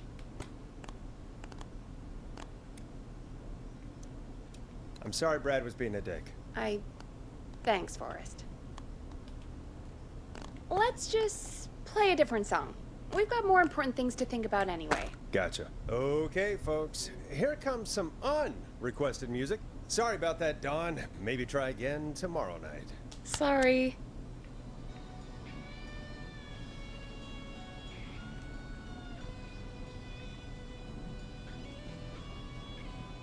Of all the songs to request, why'd it have to be that one? Gee, Peggy, what did the barn finds ever do to you? Wrote that song, for one. It gets real old when you're forced to listen to it on repeat for years. Why couldn't they just request Roddy? Oh, Forrest, scrap the song. We have another caller. Sorry to cut the music short, folks. Callers take priority tonight. Welcome to 189.16, The Scream. This is Forrest Nash. Forrest? Oh, thank God. It's me again. Murphy. Hey, what brings you back? Oh, the killer got me, man. Why did I ever trust a guy named Master Robbie? I warned you not to. Hindsight is 20/20, okay? Forrest, we need to do something. Goddamn piece of... It came to the gallows waste disposal plant. Feed on me, man. Carry me inside. outside and locked me in a dumpster. I got a flashlight, but... Oh, goddamn! I smell smoke! I think he started a fire! Hold on, Murphy. We'll call for help right now. You gotta hurry, man. I need someone here now, or I'm gonna die. Peggy, get the fire department on the line. On it. All right. Now just... Come on, pick up. Hi. Yes, I'd like to report a fire over at the Gallows Waste Disposal Plant. It's an emergency. What do you mean it's not operational? Why is there no backup vehicle? Oh, god damn it! Forrest, that evil son of a bitch slashed the tires on the town's only fire engine. They can't do anything. But I have a few friends who live nearby. Maybe one of them can save Murphy. Where do they live?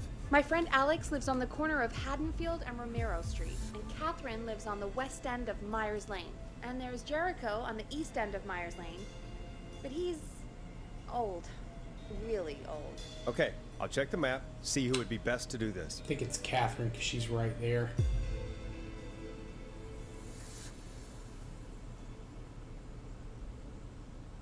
Yeah. All right, Forrest, who should I call? Who can help Murphy? Call Catherine. All right, give me a second.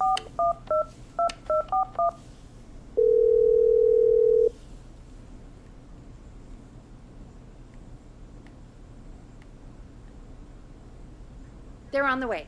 They'll call from the plant. You can direct them from there. Well, let's hope they get there in time.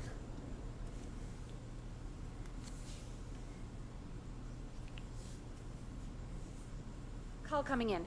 It's Catherine. She and Murphy are now both on the line.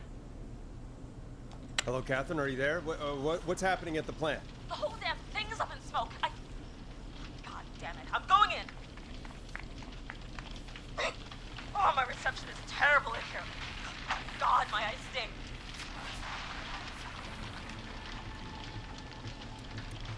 Go to recycling. Recycling. Got it. Come on, Catherine.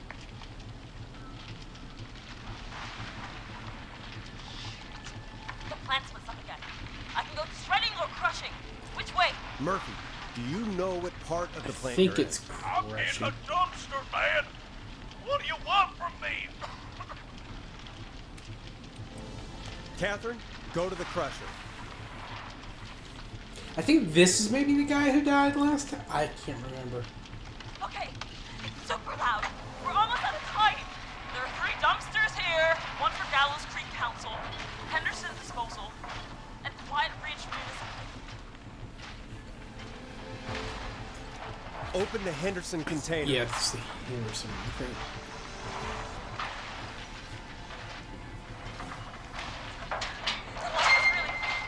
Oh, how'd that go, Reborn? Found him! Thank God.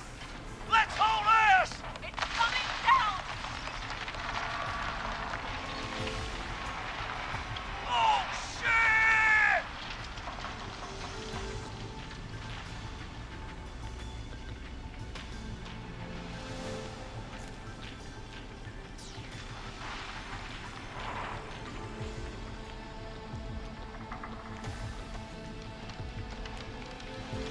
We made it! Oh, man. You saved my life. Hell yeah. Awesome, Thank you. Reborn. Thank you. And I swear to you, now, I'm gonna raise Fernando to be like you. And I'm getting my money back from Master Robin. Hey. Yay, You just that's get the home to one. yourself, That's the one okay? I screwed up. Will do, Forrest.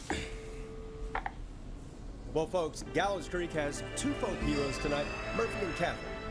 I'm sure their deeds won't soon be forgotten. Great job, Forrest.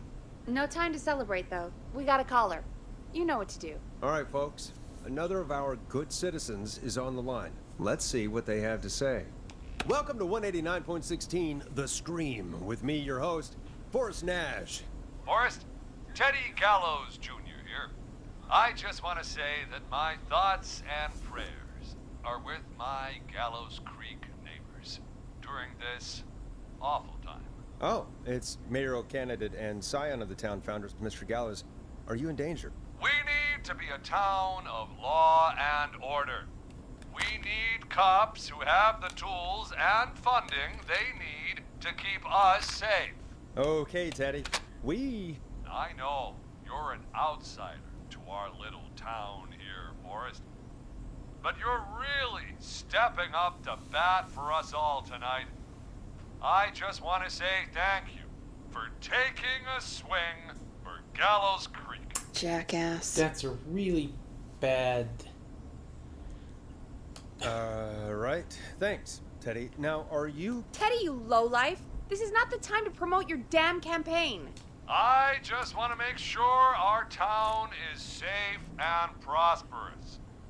That's why the Gallows Family Factory, founded by my father, Theodore C.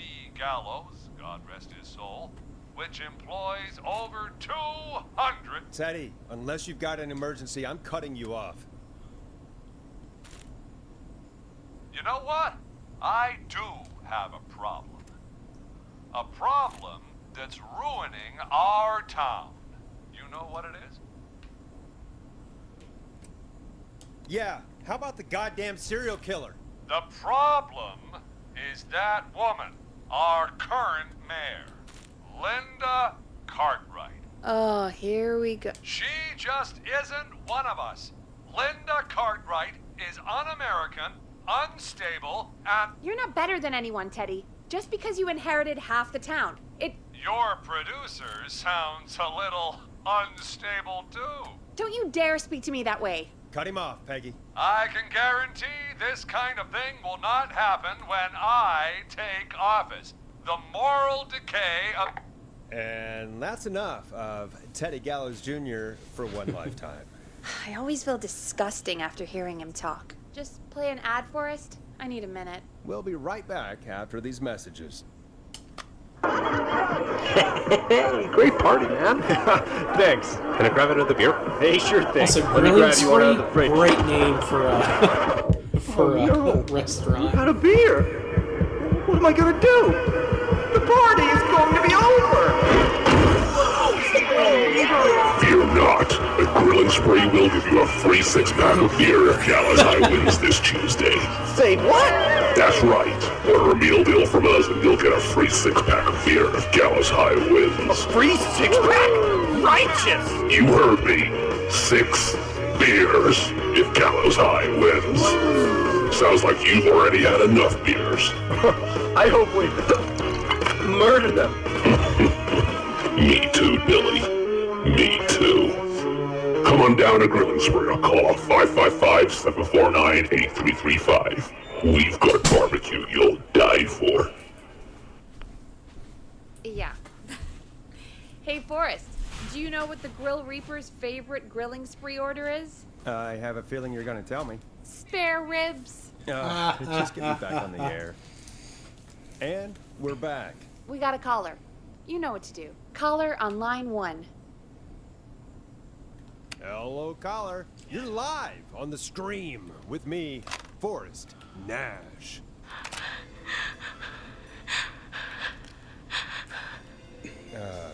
Hello, caller. Who is this? I need the police. I'm Forrest Nash. I'm standing in for 911 tonight. What's wrong? There's a guy hunting me and my friends. I think he's killed some of them already. That's him. He's just outside. I can see him from up here. God damn it. She's just a kid. Is there a way out? Can you run? Oh my god. Oh my god. Stay with me, kid. Focus. I can't do this. Yes, you can. Focus. Tell me, what's your name?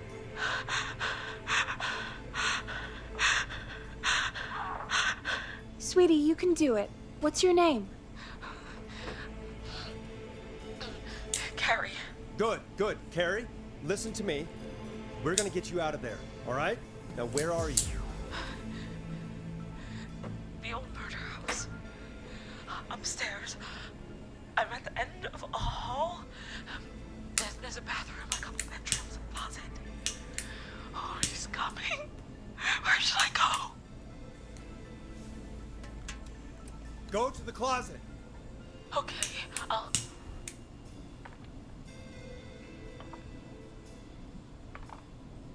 He's here. He's here. He's gonna kill me. Forrest, I don't think we can... Don't move!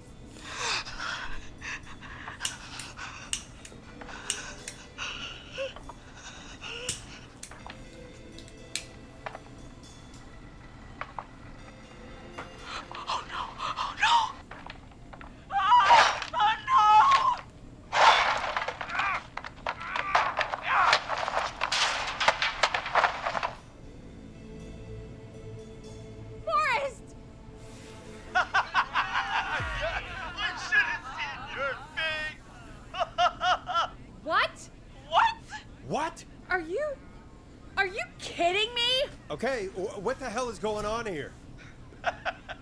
Oh, who's on the phone, Carrie? The cops? It's just a joke, jeez. Wait, isn't that... Jimmy, that wasn't funny, you sicko! Of course I called the cops, but some guy just answered instead. What guy? Forrest Nash. What the hell are you all doing? It's prank night, old man. We're just having fun. That's the kid! The kid who called in earlier pretending to be the whistling man. That's it. I'm out of here. Jimmy, everyone, it's really not safe to be out. Please, go home. And waste whistling night? No way. That little idiot. Whistling night? It's a stupid tradition. Especially stupid since that one kid died back in... Would you take off that stupid mask if it's hard to breathe? Who's under there anyway? Is that you, Seth? Idiot. Seth is right next to you. That's, wait. Oh no. Who are you? Oh no, man!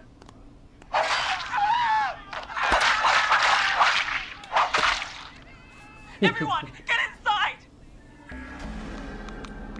Everyone, run! You two, barricade the door. Scott, Heather, you barricade the back. As long as he's out there and we're in here, we're safe, right? You bought time, but not much. Forrest, we have to... Heather, I already called the cops. Forrest picked up. He's the best we're gonna get. Who is with you, Carrie? My friend, we drove out to the old murder house and... Oh, of course! The van! Who's got the keys? Jimmy had them. Jimmy. Oh.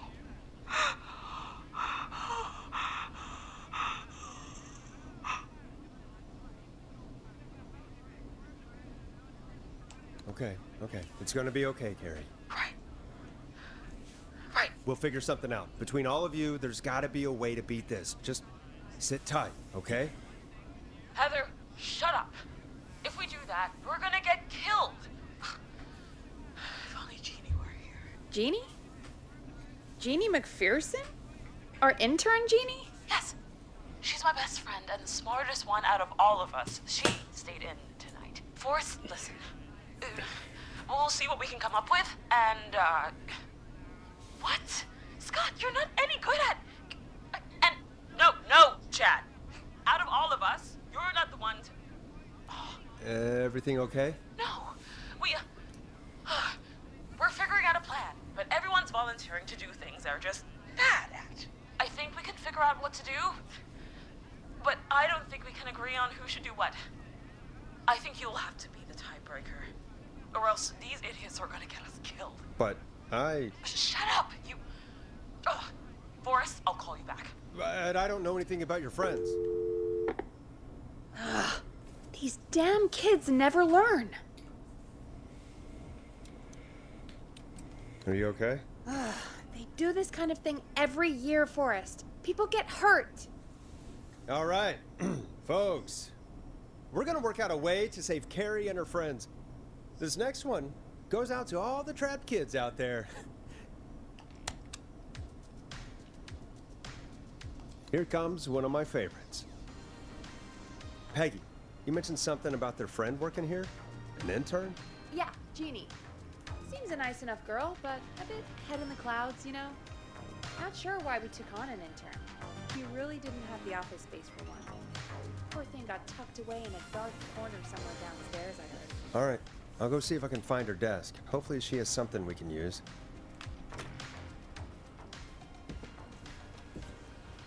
Peggy said her desk is downstairs.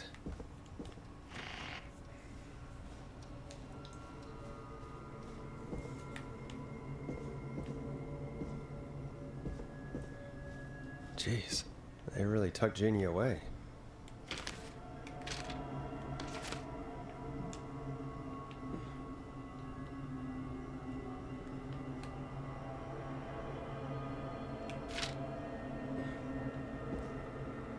Friendship quiz. This might work.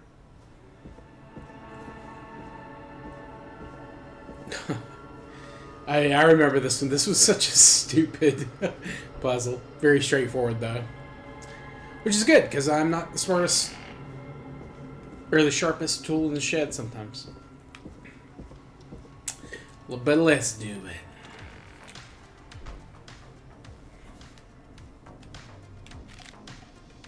Hey, you find anything that'll help us out? Yeah, I found a friendship quiz with all these kids on it. If you think that'll help, then good enough. Carrie's on line 1, whenever you're ready. This is Forrest Nash, back again with an unlucky caller on this unlucky night. Carrie, are you there? Yes, we've got a plan, but we can't agree on who should do what. You want me to be the tiebreaker? Exactly. I'm ready. What's the first step? Okay, first things first. We'll need a spotter, someone who can keep an eye on the killer. We'll need someone on the roof. It's gonna be a hard climb. We're deciding between Heather, Kyle, and Hot David. Well, it's Heather, obviously. Heather's got this. Yes, Heather, he picked you. Now please, stop talking about all your cheerleading trophies. Part 2. The Whistling Man padlocked the gate back to the road. Before we drive out of here, we need someone to pick the lock. Seth, Jennifer, and Scott all want to do it.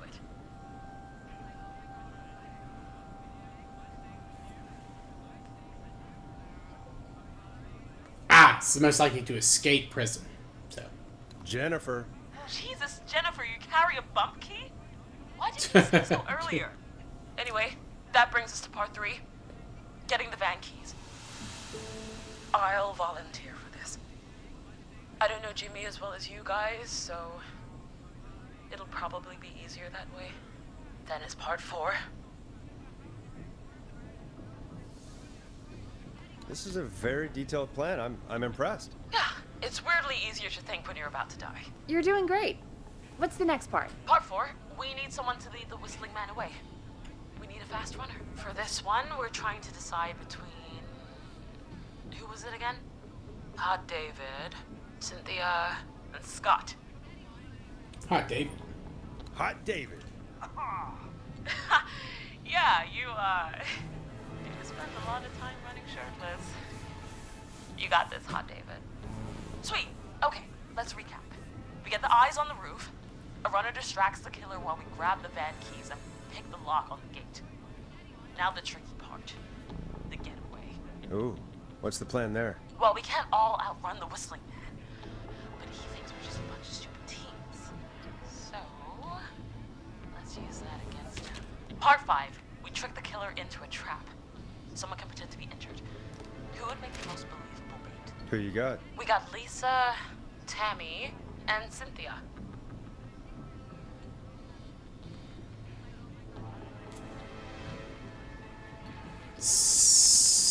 Lisa? I mean, Lisa and Tammy are both good actors, it looks like. Lisa. We'll go with Lisa. You're right, Lisa. Having to smile at rude customers is perfect practice. That should take care of the killer. And then it's time to get out of here. Finally, part 6. We need someone who can drive us through the woods and back to Gallows Creek alive. Who's our getaway driver? Should it be... Who have we got? Chad, Scott, Cynthia, whatever. Forrest, you know what to do.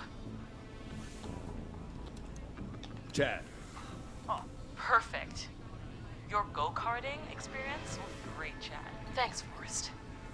We'll just take a few seconds for ourselves, and then it's go time. Sounds good.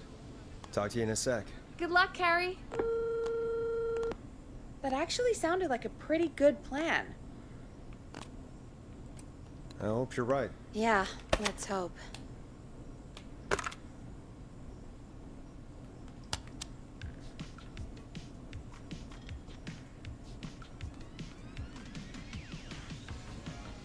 Oh, the kids are back already. Line 1 again. If you're just tuning in, we're coming to you live with a bunch of teens about to flee a madman. Listener discretion is advised. Are you ready, Carrie? We're good to go, Forrest. Good luck. And Godspeed. You got this. Here we go, everyone. Spotter, to the roof. Go, Heather. She's off and away. All right, Renner. Get ready. Wait for the spotter's signal. Spotter says go.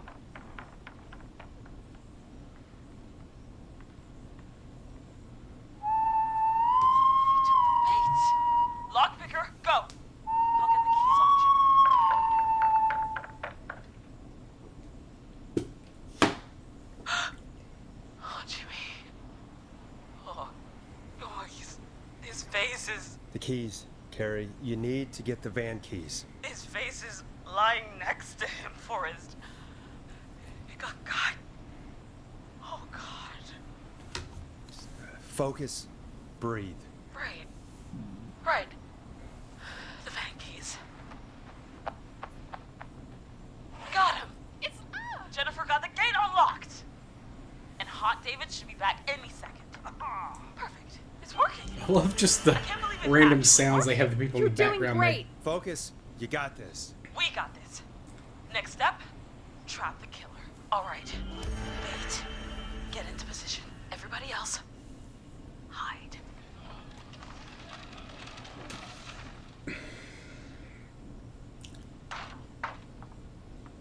Okay, performer. Now, act like your life depends on it. Oh. There he is. He's buying it.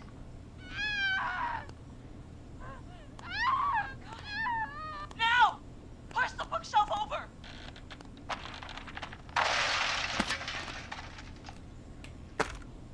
Oh my god! He went through the floor! Spotter! You need to climb down now! We gotta go! He's coming down. And yes! Heather! Quick, everyone to the van. Driver, take the keys.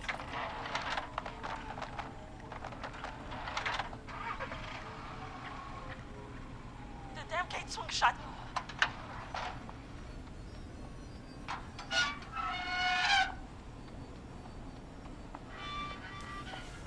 Huh? What? It won't stay open. I'll hold it. You drive through. Carrie! What was that? It's a whistling man.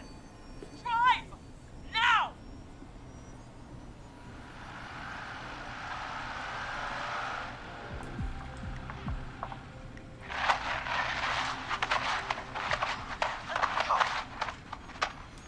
Let me go! Let's go! Just drive! Oh my god. Please, no! Ah!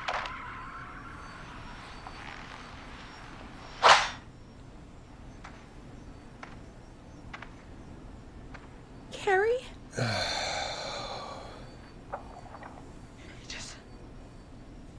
He just stared at me. Carrie! Carrie? Just stared at me and walked into the woods. I don't understand. Thank God you're okay. Can you get somewhere safe?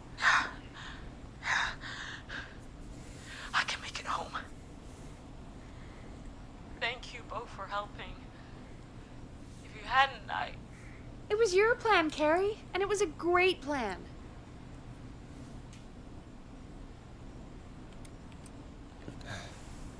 You get home now, Carrie, before he changes his mind. Right. I need to get home.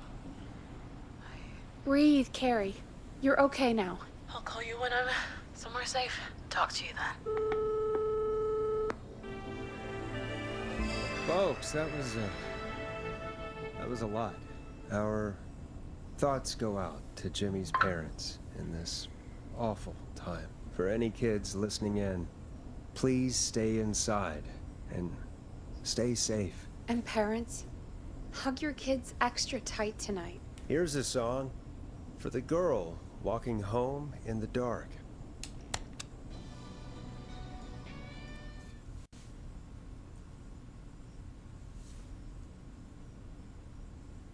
Hey, we had a call come in.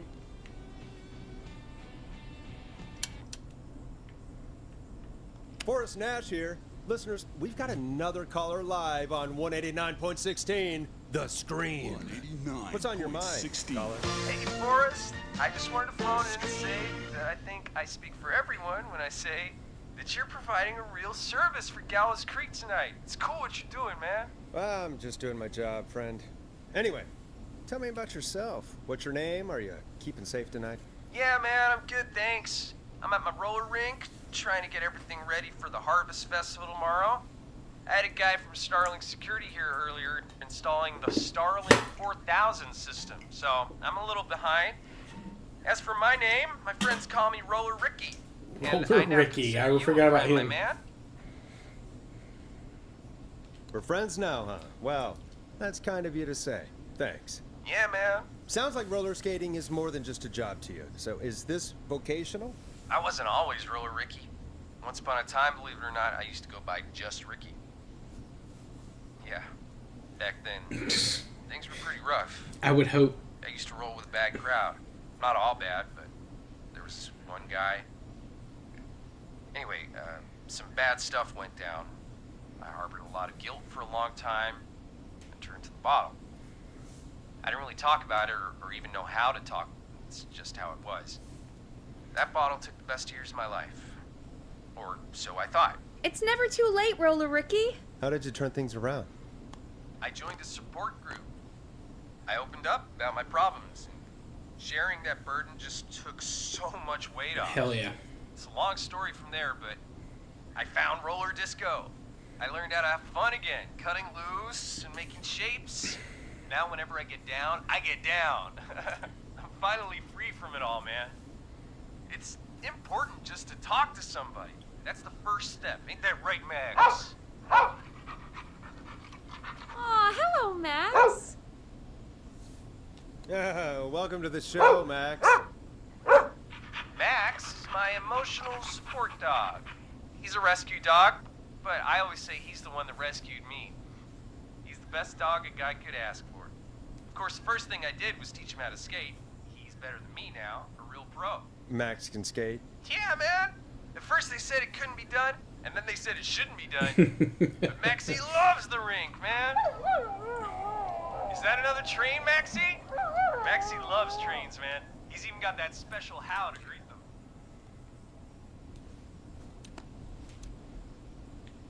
them. It sounds like you two make a great pair. Maxie appreciates all the positivity you're throwing out, my man. You know, I'm actually hosting free skating lessons tomorrow at the festival. I think it's a great opportunity to give back to the community. Man, all this talk of skating's got me itching for a boogie. Before I switch my radio off for the night, could I request a song for us? Something I can groove to, you know, something funky.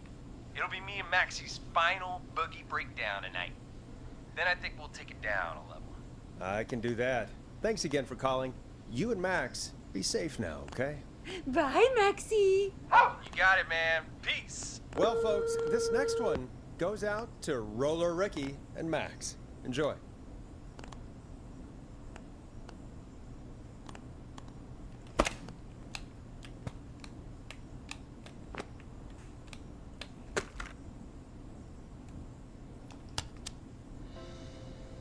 You'll like this next song. I really needed that call, you know, after everything. Yeah, I get that. He talked a bit much for my taste, but it is inspiring to hear somebody come back from the brink like that. Yeah, that's what I meant. You were thinking about Max on skates, weren't you? Well, would you look at that? Another caller on the line. What are the odds? Better take it.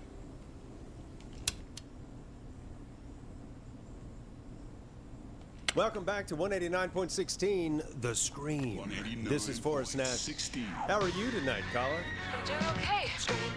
I made it home safe. Gary! Hey, I just wanted to thank you for doing what you could earlier. You know, even though we lost Jimmy, and I don't know. Hey, it's okay. You were so brave earlier. You're safe now. I wanted to ask you why he didn't. Why am I? Why what, Carrie? Why did he spare me? After what he did, why let me go? Maybe he didn't kill you because he saw you as a victim. Maybe. But why would that stop him from killing me too? After everything he did to... These stupid hazing nights have to stop. Carrie, you did so well tonight. Stay safe and rest. Help is coming to Gallows Creek. We just need to hold on. Thanks, Peggy. Hey, Forrest, could I request a song? Of course, Carrie. What song? Any song by Blast Process. Oh.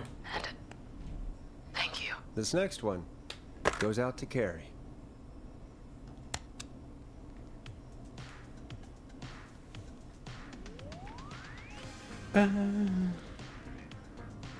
You know, what Carrie just said has really got me thinking. About what? The whistling man left her alone. Why? There must be a reason. When it comes to masked whistling killers, I don't think a reason is a key part of their process. Well, it's something to consider. I need to take a break. If you want to stretch your legs, now's the time. Just hit the Peggy button when you want to get back on air. Alright, I think... No, it was...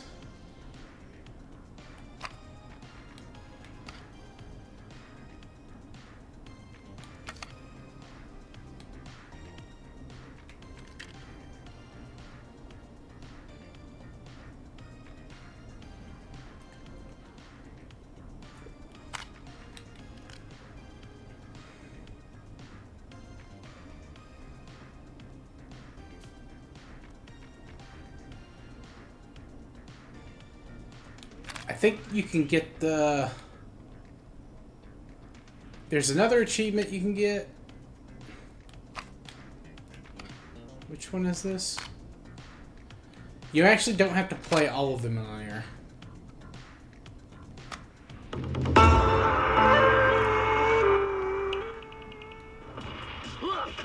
I've already played this one. I think you can do this ad next.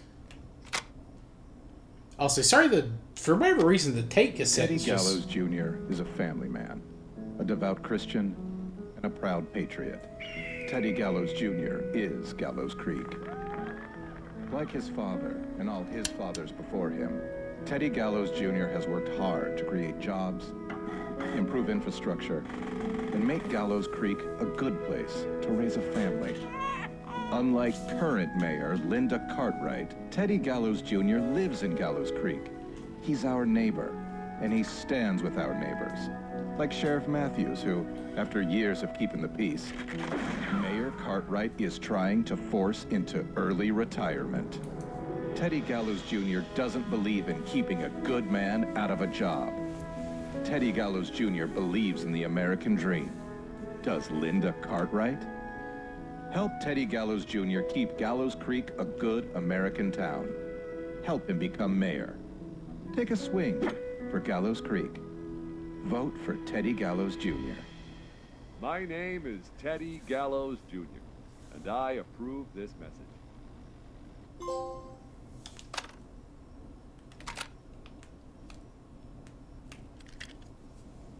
Trophy! Let's get going, Peggy. Alrighty, we could run another segment or... Scratch that, Forrest. We have a caller.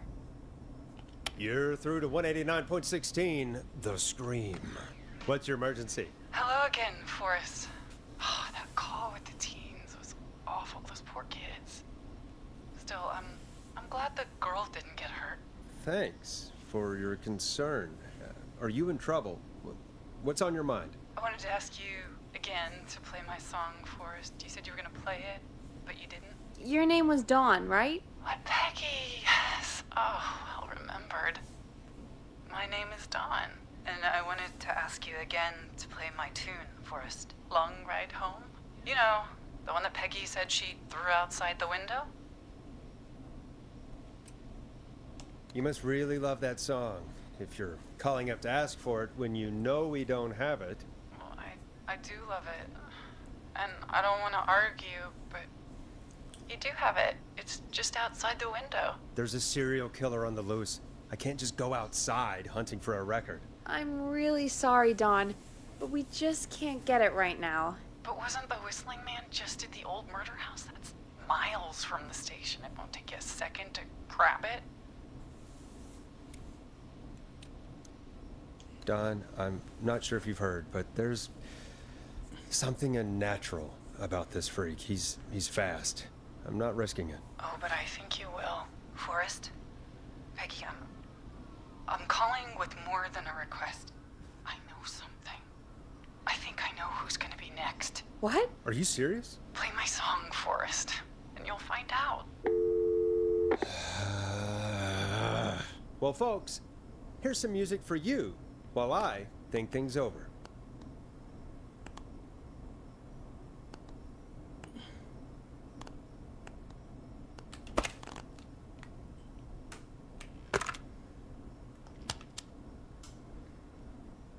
Hope you enjoy this one as much as I do.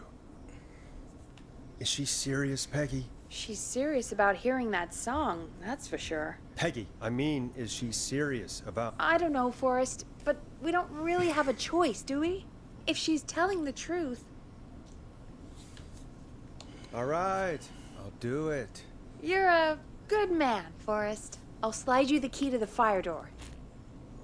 Wait. Our fire door has to be unlocked? Yeah, you know, I never thought about it, but yeah. We should talk to Reggie about that later. Anyway, I'll hold the fort Sue down while Reggie you're about up. that later. Maybe I'll even get a caller. That could be exciting. 189.16, The Screw. With me, Peggy.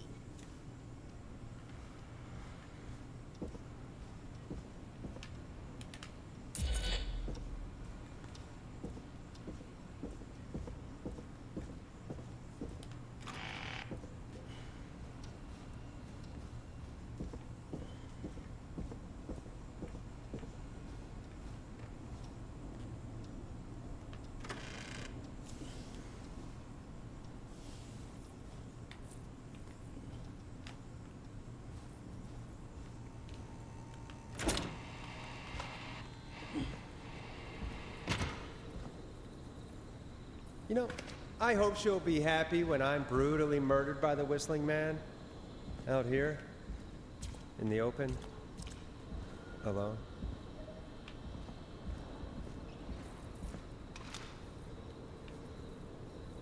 Here it is.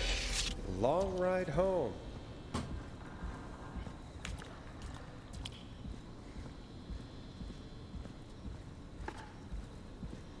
Of course, it locks behind me. And of course the key doesn't work on this side. Fantastic. Maybe there's another way back in through the basement. A door, elevator, or something.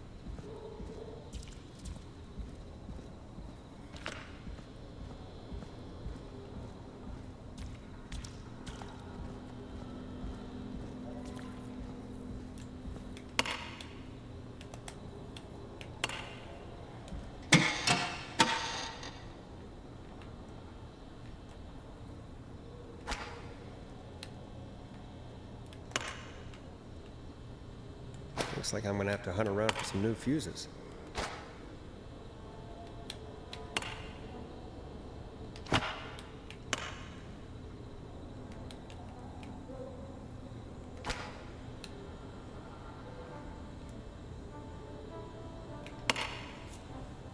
Alright, so that's 40.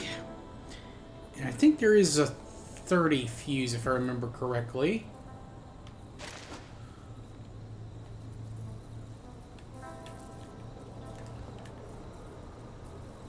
Yeah. I thought so.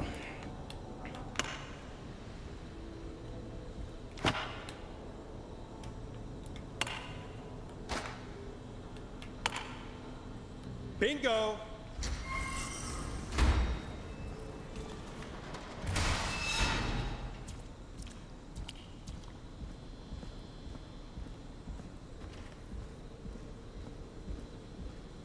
I could probably survive that fall.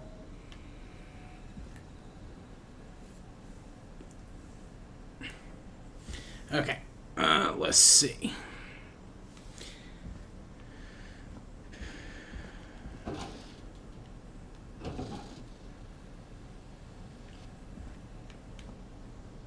Looks like the janitor's closet. What did Peggy say his name was? Clive?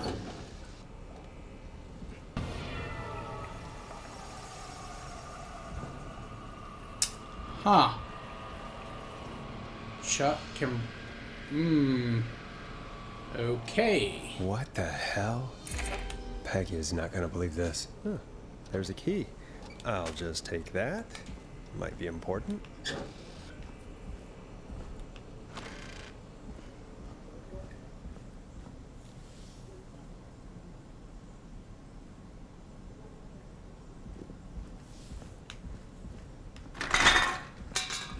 Fucking God, the bottle scared the shit out of me. I wonder how the show's going. Whew. I don't think there's a... Because I think there's only like 4 missing records. And I've gotten 3 of them.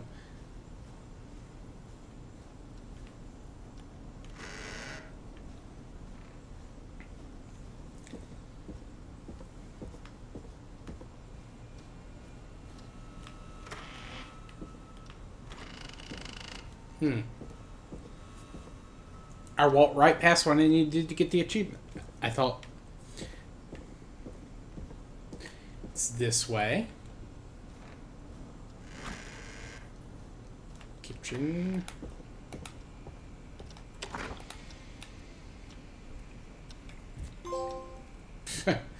Alright. Very easy achievement out of the way.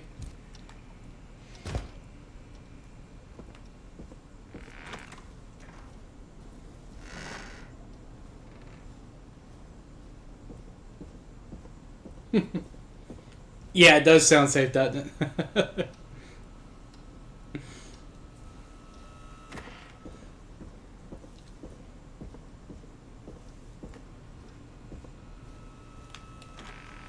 Isn't that such a good song, folks? And now for... Jesus, Forrest, you've been gone for ages. I thought something had happened. Something did happen. Clive, the janitor, might be Clive, the murderer. What? I'll start from the beginning. The fire door locked behind me. So...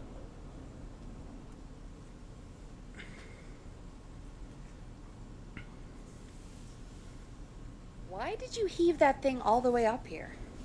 Because the basement's creepy as hell, and I don't like standing around down there. Fair.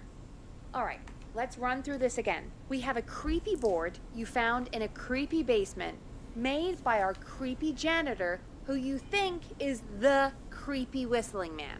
Yep. And on the creepy board are the names Chuck Brody, Kim Walker, Rebecca Allen, and Aunt Williams. Correct. And you think one of these people will be the whistling man's, Clive's, next target. That's right. And we've got to find them. You said there are 4 locations listed there too? The hospital, the power station, the gas station, and the trailer park. Clive must think the target is at one of those locations. Forrest, you're gonna have to figure out if any of the potential targets are at one of these locations tonight. Hit the button if you need any help.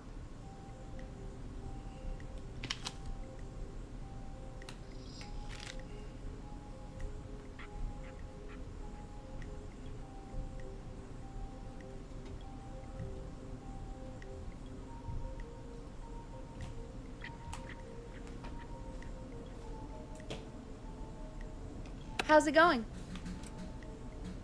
I'm ready, Peggy. Are you sure? We've only got one shot at this. I remember this one. I'm sure. Let's do this. Okay, name first. Who do you think the target is? Chuck Brody. And where will I find them? The gas station. Okay, I'm dialing. One moment.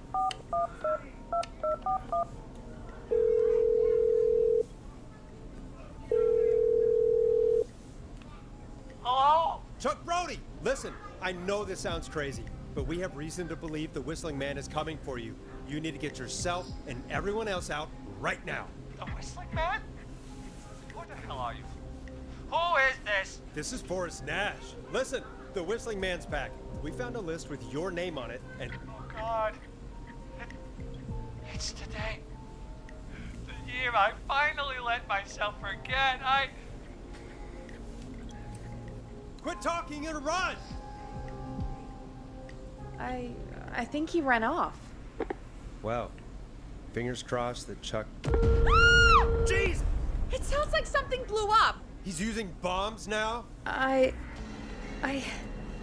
Is Chuck? I don't know. Hang on, we're getting a call. Hello? Chuck? Chuck! Forrest, the whole goddamn gas station's gone up. Is anyone hurt? I don't think so. I got everyone to follow me out. The town's only ambulance was blown to hell, though. Yeah, damn it, that fireball threw me. I've got to get to the hospital. I'm not feeling great. Forrest, man, I can't thank you enough, but... yeah, I gotta go. Wait, Damn it. We lost him. What was that about today? Oh, Forrest, the call board is lighting up. Get us into some music while I deal with this.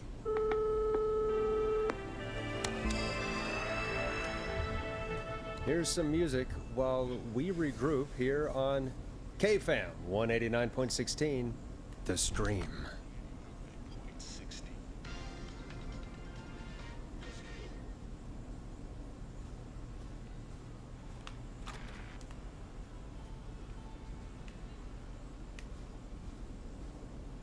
There's gotta be more in the basement to show us who Clive is targeting. And if that's the case, we can get ahead of him. Stop the killings before they can happen. Forrest, we need to go back down. By we, you mean me, right? Yep. Like I said, I need to handle all these calls. Maybe start with that creepy mannequin room you mentioned before. I still have a lot of questions about those, by the way. Me too.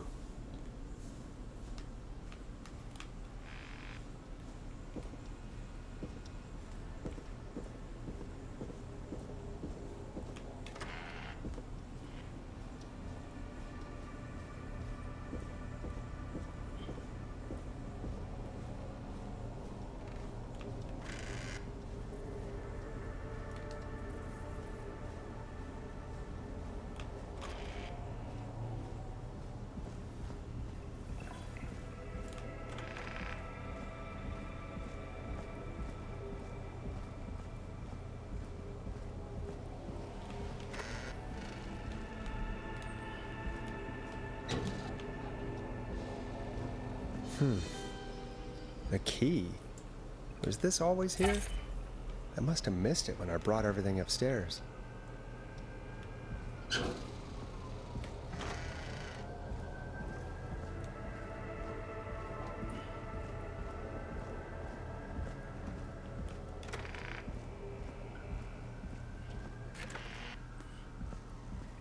Hey, Forrest! Peggy, give me some warning before yelling down the intercom? Sorry. Buzz the intercom when you find something and want to discuss it. Alright. Yeah, I forgot that happened. Peggy, I've found a tape and a map down here. A map of what? Looks like it might be to somewhere in this storage area. Weird. Well, maybe the tape will give us more information. Give it a play.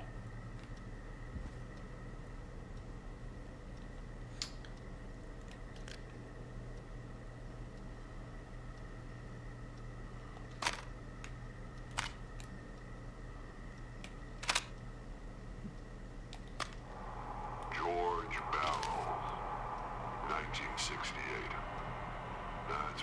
all began for me. Follow the maps. Find the tapes. I'll be waiting. Wait, George Barrow? We all heard that he drowned after a night out drinking. Was it actually Clive? Has Clive really been the Whistling Man for that long? He says I need to follow the maps and find the tapes. I guess that's what this map is about. See what else is hidden down here. Be careful, Forrest. Keep looking. Buzz the intercom when you found something.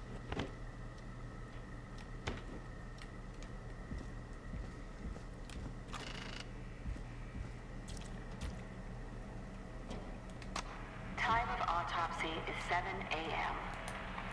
Cause of death is asphyxiation from drowning. The degree of rigor mortis indicates that the subject has been deceased for 5 hours. That puts the time of death.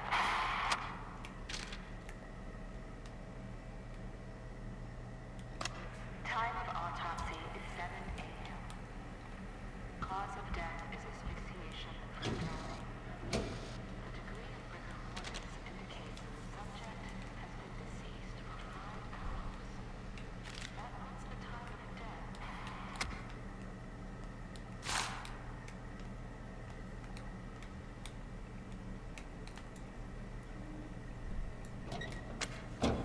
I'm gonna need those later. I remember that's the puzzle with the security system. God, I hated this part. Small lacerations to arms, legs, and face, typically obtained by running through foliage. Severe blistering to the feet, as though the deceased had been running without stopping.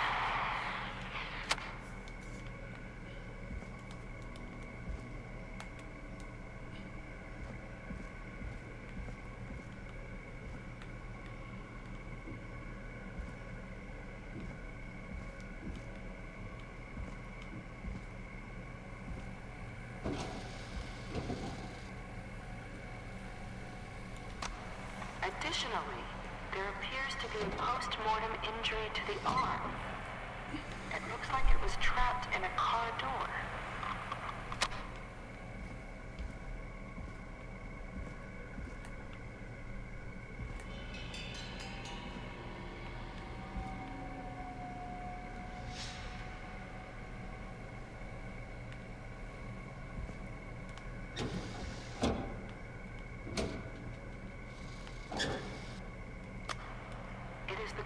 Opinion that the subject likely feared This for has his to be life important. and was chased, resulting in a fall from a height into a body of water where he hit his head, was knocked out, and drowned. Following that, he was moved. Dr. Sullivan, we need to have a talk. That recording. Shut it off.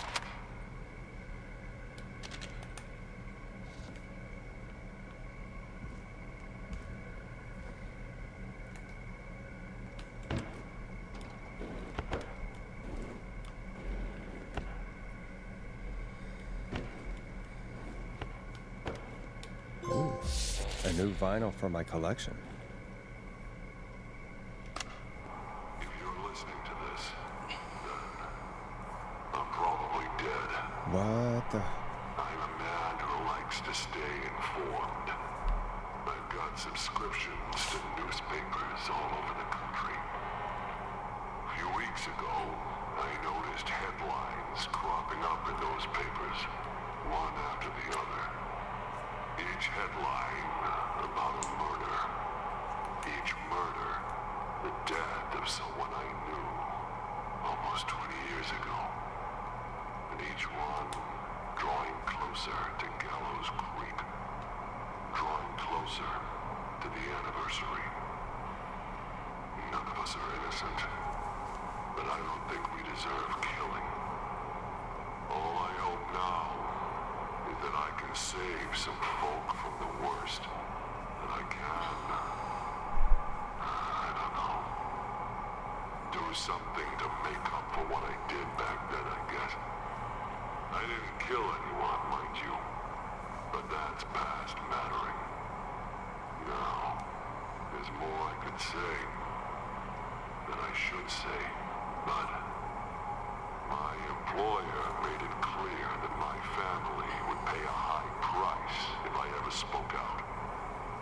So, hopefully I've said enough for you, listener, whoever the hell you are, to start putting the truth together. What the hell? Peggy is not gonna believe this.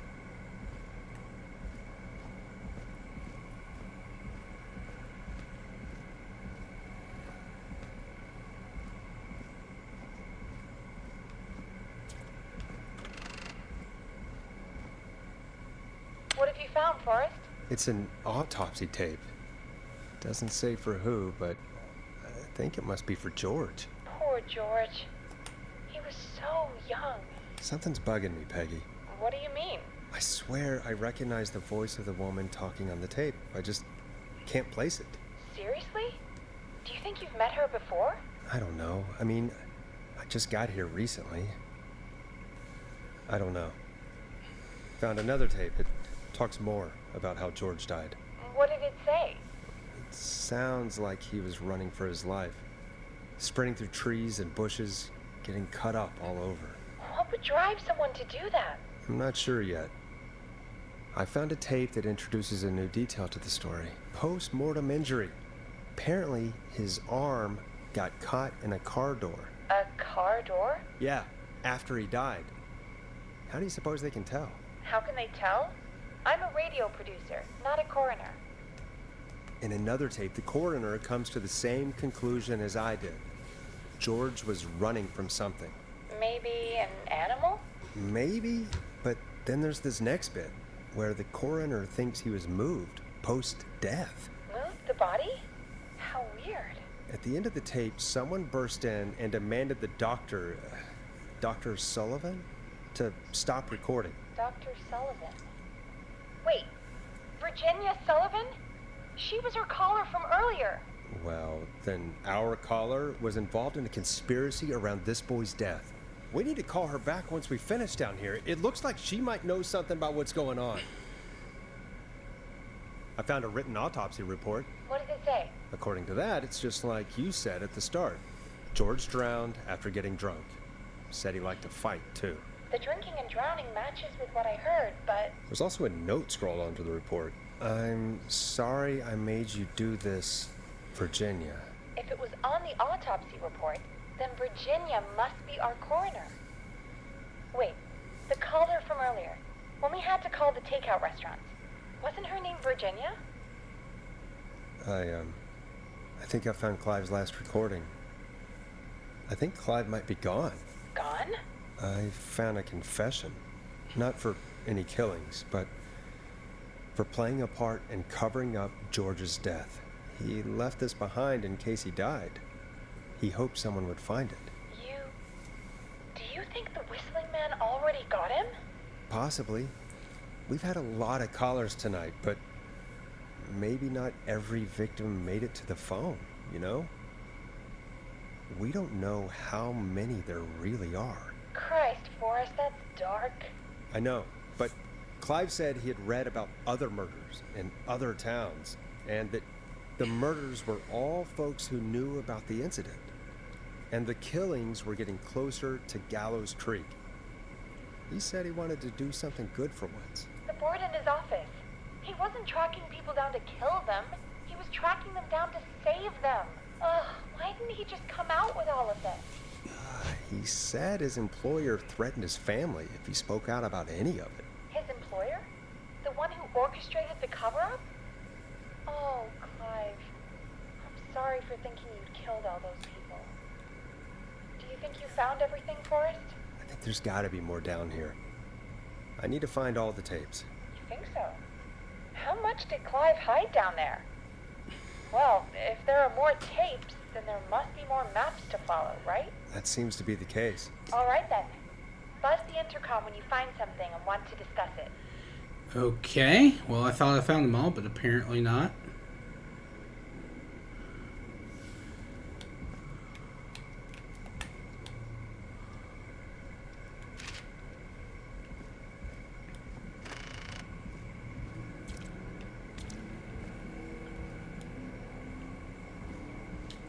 gonna grab this and this though,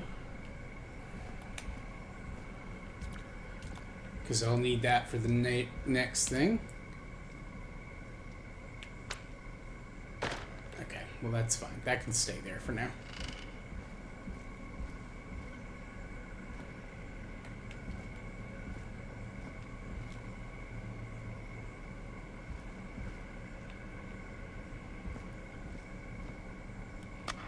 Preliminary toxicology results shows no signs of inebriation. However, a high amount of cortisol was found, indicating elevated levels of stress in the immediate moments before death.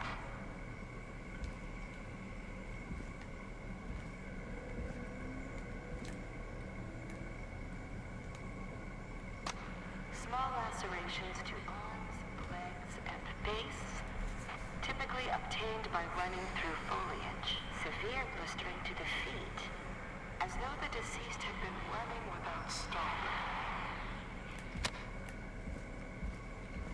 Is that the last one, maybe? The one that was before that one? What have you found, Forrest? There's also a tape about a toxicology report. There were no signs of drinking or that he was on anything. What? But everyone said he went swimming drunk and drowned. It was in the newspaper and everything. I know. The written report says he was drunk, but I don't understand. So the official report lied about how he died? the report lied because someone wanted a closed case. Because they didn't want anyone to look into his death. Do you think you found everything? I think so. Forrest, what's going on here? Someone wanted that boy's death to seem like an accident. And they hired Clive to make it look that way. Come back upstairs when you're ready. We need to figure out our next step.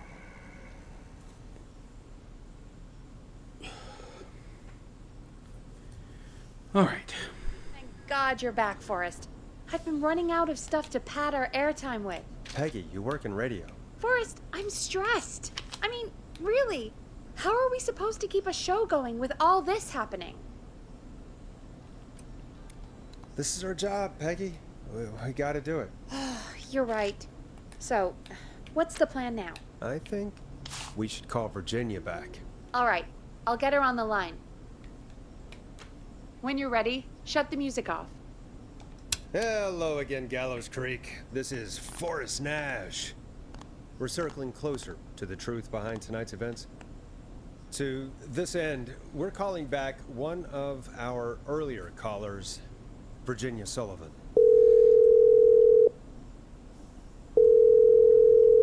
Fredman Plunker here? Who's this? Is it you? Goose? Plunker, hey, it's the Radio Man, Forrest Nash. Radio Man? What's up? Solving mysteries, saving lives. The huge. Right on. Plunker, what are you doing at Virginia's house? She asked if we could stay to keep an eye out for that whistling turd. So we're hanging out, bro. Well, that's big of you, Plunker. Oh, it's nothing. Can I speak to Virginia? Sure thing, Radio Man. I'll just go get her. Who is this? Hey, Virginia, it's Forrest. I'm glad you're still okay. Oh, Forrest.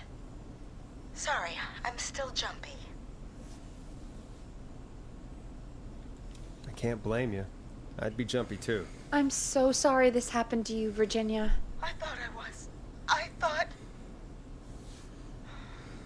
Easy. We're not calling to talk about earlier. We're calling because we think you can help us understand why this is happening tonight. Me? What would I know? Does the name Clive mean anything to you? Clive? No. I don't know that name. What are you asking about this for?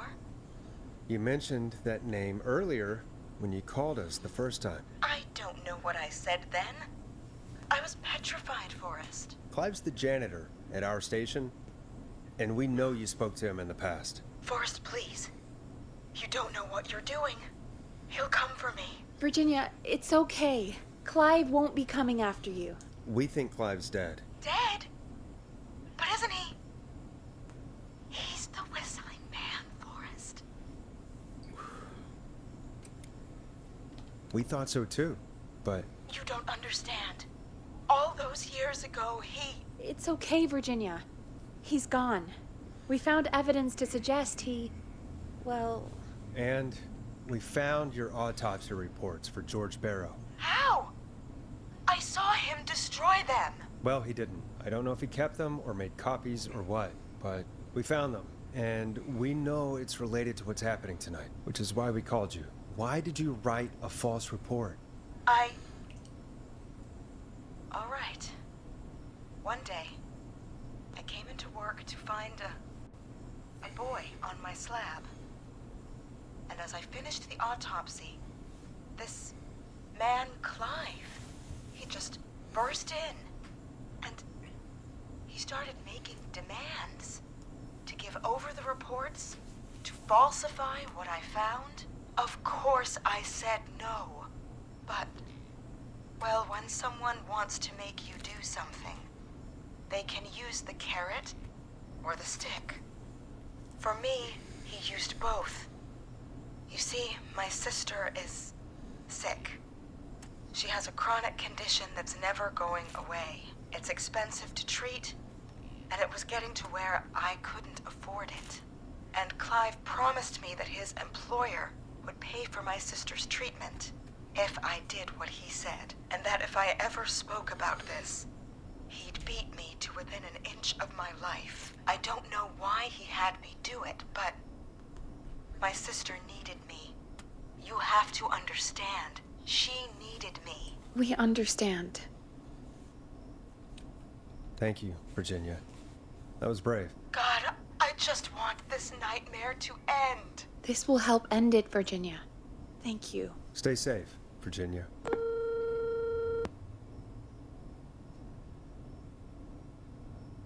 So, Virginia's tied up in all of this. Clive threatened her to keep quiet about George's death. But for who? Why cover up these details? We could try Sandra. What would Sandra know? I don't know, but we have to start somewhere. Anyway, just be careful when you're talking to her. Don't push too hard. We don't want her to hang up. I'll be careful. All right, calling her now. Hopefully she's at her jazz studio.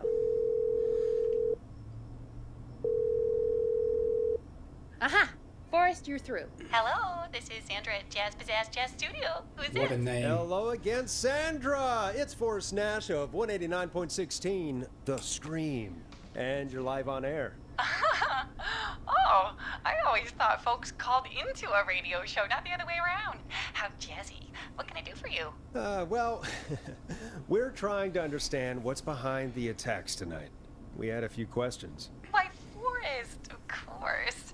Heck, after the way you saved my life, I'd say yes to just about anything you asked.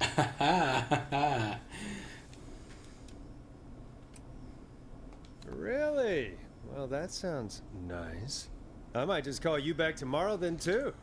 You got my number. But what about tonight? Is there anything you want to talk about right now? Remember why we called, Forrest. Of course. Do you know why the Whistling Man might have targeted you? Ha! As far as I could tell, he was just a knife-wielding psycho with superhuman cardio. He'd have chased after anybody. Right. Well, we think he might be chasing specific people. People who know about the death of a boy named George. Oh, I don't know anything about that. Sorry. Have you had to keep quiet about anything? Any secrets you've had to keep? What would I have to keep quiet about? I don't know. I mean, could be that you've seen something or heard something. I never saw anything. And even if I did, what would that matter? And it was years ago. Sandra, are you okay? It was years ago. We know, Sandra. You do? You know about? Yes. Of course. This studio is my life. After I found the body in the river, I couldn't lose my studio. Do you understand? Sure. I understand. When the rent just kept going up, he said he'd stop if I just needed to keep quiet. And everything would be okay. Of course. We understand. I mean, it's not like I killed him. What was the harm in saying I found him in the reservoir instead of the river? Right? Right? I'm sorry. I can't do this. And she's gone. I don't think that could have gone any better. You truly did great, Forrest. Well, folks, if anyone out there has any thoughts on what's going on tonight, please call in. That's good timing. We've got a call waiting just this second. Welcome to 189.16 The Scream, with me, your host, Forrest Nash. Hi, Boris. I know this is really out of the blue with everything happening tonight. But I wondered if you could send this special birthday message to my uncle. You know what? I'd welcome a change of pace. I'd be glad to. Thank you, Boris. He's my Uncle Ronnie. His first name's Peter, but he never liked his name. But since he always had salt and pepper hair, even as a kid, can you believe it? Folks always called him Pepper. Thanks for the history lesson. Is there anything besides happy birthday you would like to say to Mr. Pepper? Oh my god damn it! Yes! Tell him he can get the best birthday deals and party packages here at Putney's Pizza. Starting at You son of a bitch! Stop calling us! Sorry, Forrest. Let's just move on. We've already got another caller on the line. This is 189.16 The Scream. I'm Forrest Nash. You're on the air, caller. 16.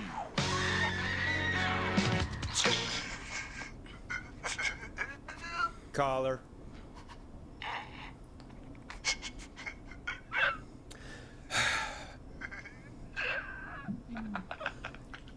Ponty. Ponty's Pizza always delivers. Come rain or sleet or whistling man, we'll be there.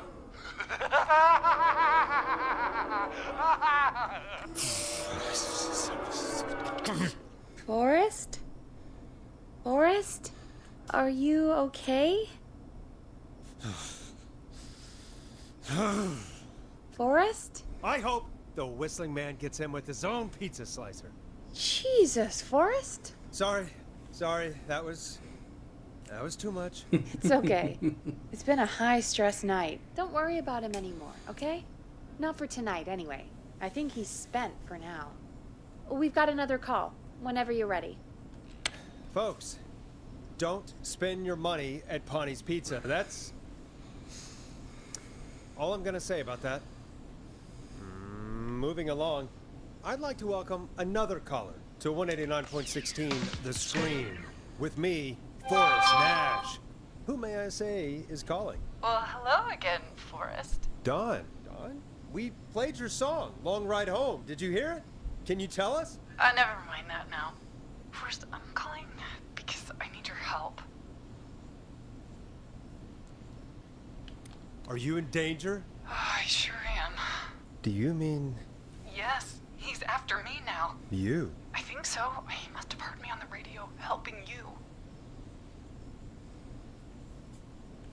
Right. Okay.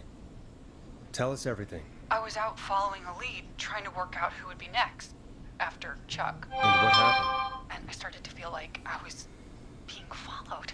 I came back to my apartment building, but this newfangled security system has me locked out. I need you to help me get inside. Order delivery form. Starling must have left this by accident. This system's not even installed at Woodside. Can a neighbor let you in? I only moved in last week. I don't know anybody yet. There's not even a buzzer here, only the keypad for the entry code. I need that code to get inside. Which apartment block do you live in? Maybe one of our listeners lives there too. It's the new Woodside apartment building between the town hall and the trailer park, but I doubt any of your listeners live there. I don't have many neighbors. Sounds like a prime piece of real estate. The sound really carries at night. Shit.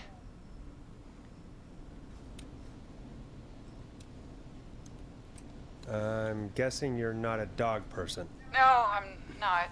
It's my neighbor's dog. Boy, I wish he'd muzzle that thing and... Oh.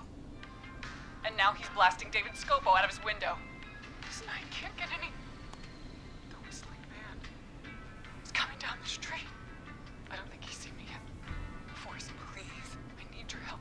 I need the code for that security system, or I'm gonna die. What's the name of the security system? There's a sticker on the box. It says Starling Security 4000. There's a keypad, and it looks like it wants a 6-digit number. Starling Security 4000, huh? That's right. Very newly installed. I need the key code before the whistling man gets me. Yeah, of course. Don't worry, Don. Thank you, Forrest. I knew I could count on you. I'll sit out of sight. Call me back soon. All right, folks. Here's a little tune for you all to enjoy while I try to break Dawn into her apartment. Hey, got it. Coming up for your listening pleasure, it's Caged Tiger with their single, One Last Goodbye. You were pretty quiet there, Peggy. Forrest, was it just me, or was there something... Yeah, it wasn't just you. Something was weird about that. Yeah. Well, tell you what, we have a Starling 4000 or whatever here at KFAM. Clive bought one for the station. Maybe we can find something to help. Well, I'm not sure who, but to help someone. Starling 4000 user manual. Ah, these codes should come in handy. Okay, so she's locked out of the Woodside Apartments, and somewhere Clive probably has the papers for the Starling 4000.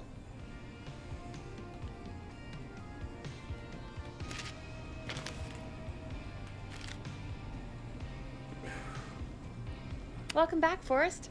Find anything? The Starling 4000 security manual. It's got a bunch of codes. Good. And did you find anything else? I saw a list of everyone else who bought the Starling 4000. Know who was on there? Oh my god. Roller Ricky! Do you think we should give him a call? Is that crazy? I don't know what you'd say, but...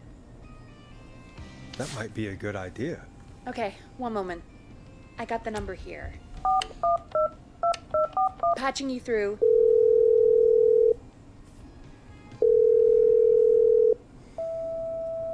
Shit. He probably can't hear it over the music.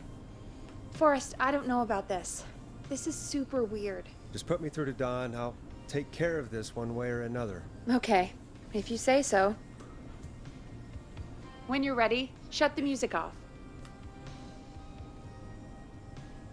Line 1, whenever you're ready.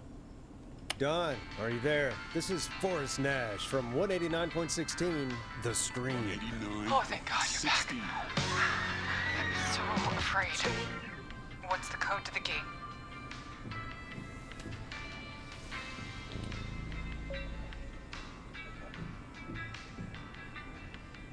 The code is 191519.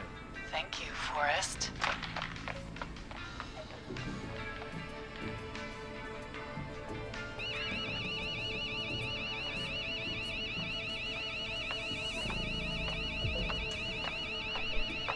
Son of a bitch. Ah!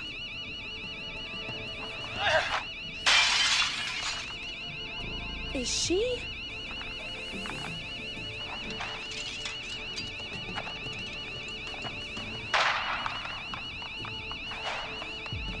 Yeah, stay out! Nobody disrespects the sanctity of the ring! Don't ever come back here again! I'm calling the cops! Thank God. Hello? Is someone there? Ricky, get back inside and turn on the radio. Whoever that was, she was trying to break into the ring. She? Forrest, man, you got no idea. That was him! That was the whistling man! The alarm gave me just enough time to get my rifle. I don't like hurting folk, but I can't let anything happen to Maxie. He's my best friend, you know? Listen, man, I'm heading back inside. Gonna barricade that window. My man, thank you. You and Peggy can skate for free, whenever you want, forever. That's a done deal. Thanks, Ricky. Can't wait. Got it. Talk to you soon. Okay, Gallows Creek, here's some music while we process what just happened. So, the whistling man is a woman?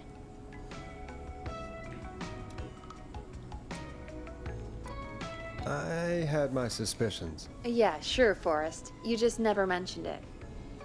She called up. You spoke to her multiple times.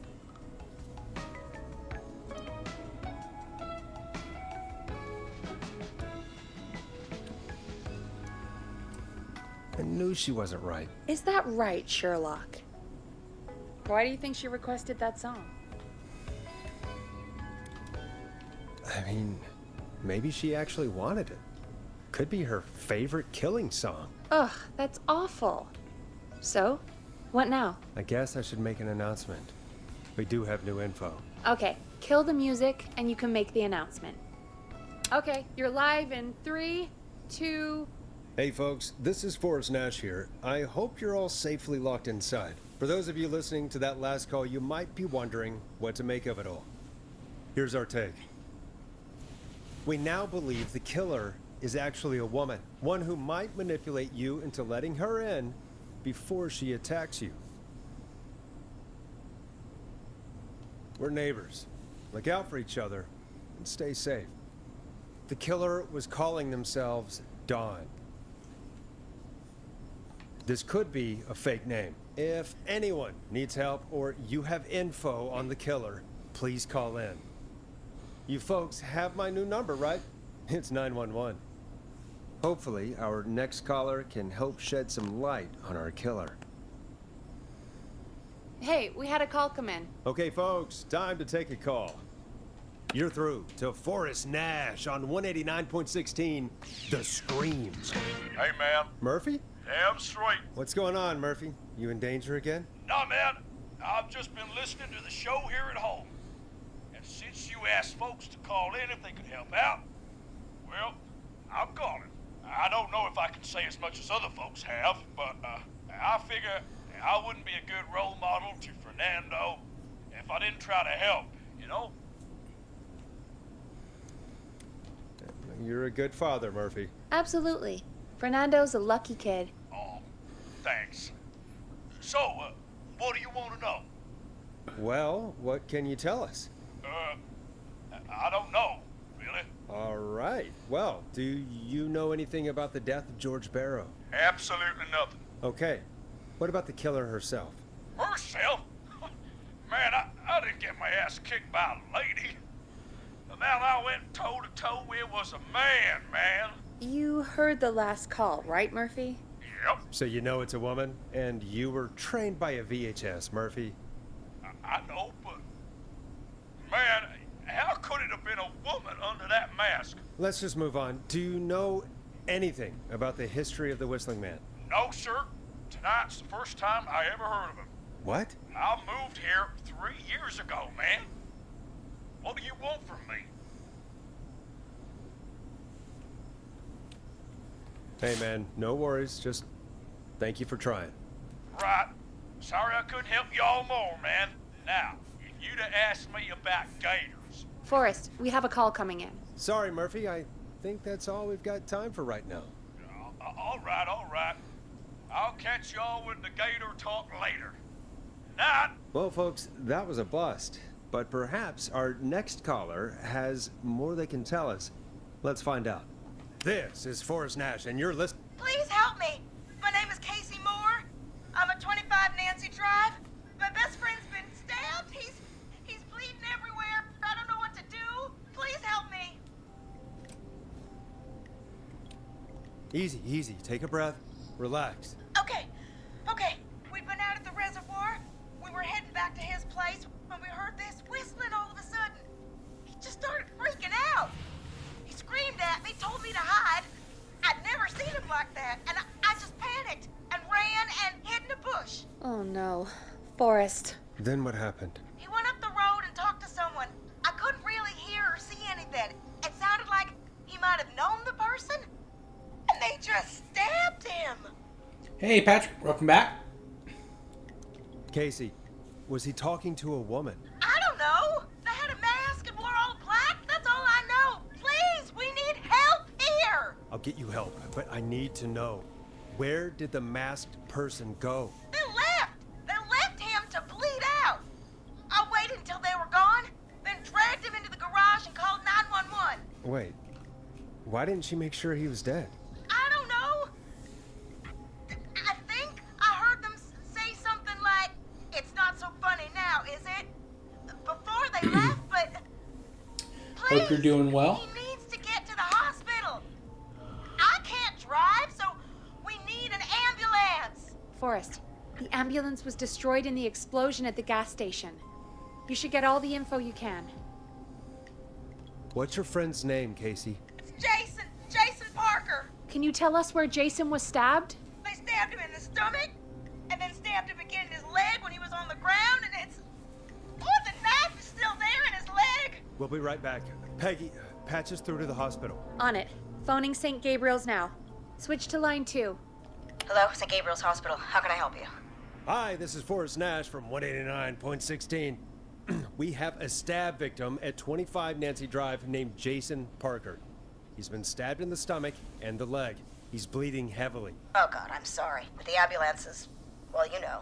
I know, but please, we need something or he's going to die. Forrest, Listen, you're going to have to get him Damn here. indeed. We need to see him, and we can't get there ourselves right now. We don't have any way to drive him right now. And even if we did, he's bleeding out fast. All right, listen. We need to buy him time to get here. That means stopping the blood first, and then finding someone to stabilize him. To stabilize him, you really need someone with first aid training. Do either of you have any? No. Me neither. Damn it. I'm really sorry about this, but I have other patients who can't wait. All I can do is talk you through the procedure as quick as I can, and then leave the rest to you. You think you can handle that? We don't really have much choice. Hit me. Okay, from the top. If he's bleeding out, then you need to get him comfortable and try to stem the bleeding. Lay him down. Apply continuous pressure directly to the affected areas. When the bleeding slows, get a clean cloth of some kind and hold it over the wounds. Get them comfortable. Apply pressure. Clean cloths when slowed. Got it, I think. You said he was stabbed, right? If the object he was stabbed with is still in him, don't take it out. It's stopping the worst of the bleeding right now. If anything, you should secure it so it stays where it is. I wouldn't have thought of that. It makes sense, though. God, that was a lot of info. But I think we can handle this. Glad you got it so far, because there's more to go. I'm still with you, Doc. What else do we need to know? If he's lost a lot of blood, he may enter shock. If he does, act fast. If you applied a cloth and it's bleeding through, don't remove it. Just apply another on top of it. If it's safe, elevate his legs to get blood circulating to his vital organs. Try to keep him warm. Get him to rest and reassure him. We need the patient to stay calm. All right, don't replace bandages, elevate his legs, keep him warm and calm. This is a lot. I'm really sorry. That's as much as I can give you right now. Try to stop the bleeding. Find someone to get him stabilized and get him here as quick as you can. Good luck. All right, Forrest. Casey's still on line 1. Hello? Hello? Forrest, are you there? I'm here. How is Jason doing? Badly. He's still bleeding. I need help. I've been putting pressure on his stomach wound since you left, but he's still bleeding. I don't know what to do. That's good, Casey. The nurse said to do that. What about the knife in his leg? It's gotta be hell. Should I pull it out? No, don't touch the knife. The bleeding will get worse if you pull it out. Are you sure? I'm sorry. I'm gonna stop making suggestions. No, don't worry, Casey. We're a team here. We're all going to get Jason through this. Casey, is his leg wound bleeding right now? I hate looking at that knife. Yeah, it's bleeding. His stomach is worse, though. I think we need to secure the knife so it doesn't move around. Do you have anything you can tie around it? Yeah. There's some laundry piled up on top of the dryer, some cloths on the hood of the car, and what else? I guess I've got my jacket. I think he dies pretty quick. look in the laundry for something like a towel or a shirt. There is an ending where everyone can die. Patrick, yes, there is that ending. Looks like I'm gonna have to buy you some new whites, Jason. Here we go. I'm sorry, Jason. It's secure. I'm putting pressure on his stomach again. Oh, I'm starting to think we might make it. Forrest, can I have a word? Casey, I'm gonna have a quick word with Peggy. Keep putting that pressure on and let us know when the bleeding is under control. You're doing great. But what if something happens? We'll still be here. Just shout if you need anything, and we'll be there. I promise. Okay. I'll wait. Jason, please be okay.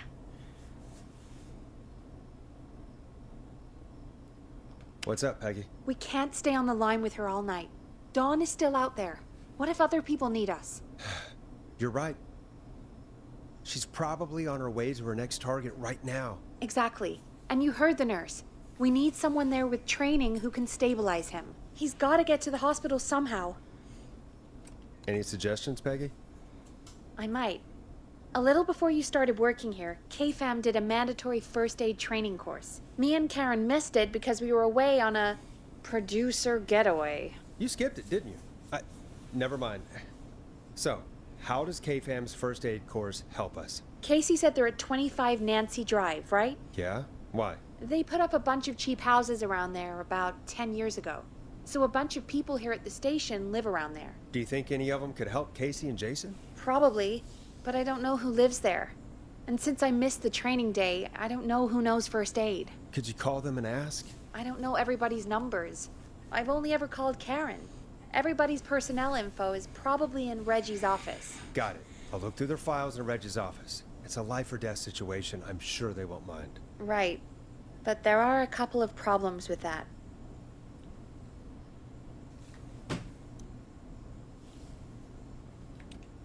Go on. It's sensitive information, so Reggie probably locked it in his safe. Great. Great. Do you have any idea what the combo for the safe could be? Not a clue. Reggie's a serial note taker, though. Maybe something in his office will give it away. Right. There is something else. I'm not gonna like this, am I? Have you ever heard, the future is floppy? Peggy, what the hell are you talking about? I'm talking about floppy disks. Floppy disks are like these futuristic things that have information on them. You put them in a computer and they do something. Peggy, I know what a floppy disk is. Anyway, Reggie decided that the future is floppy and started phasing out our physical records and replacing them with these floppy disks. I imagine it's the same for our personnel files. That's good to know. Since we haven't heard anything from Casey, I'm guessing Jason's okay for now. I'll check out Reggie's office and see what I can find. You'll need a key for that. I'll just slide it under my door now. Thanks, Peggy. I'll just have to look around.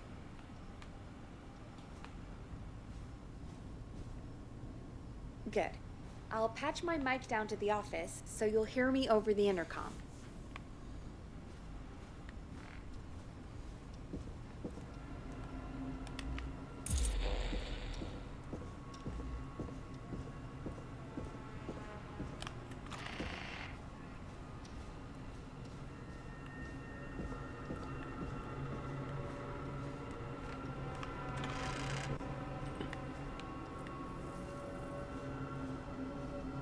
All right, I remember the code for this. It's because it's very close to my birthday. 4-digit code. Nice!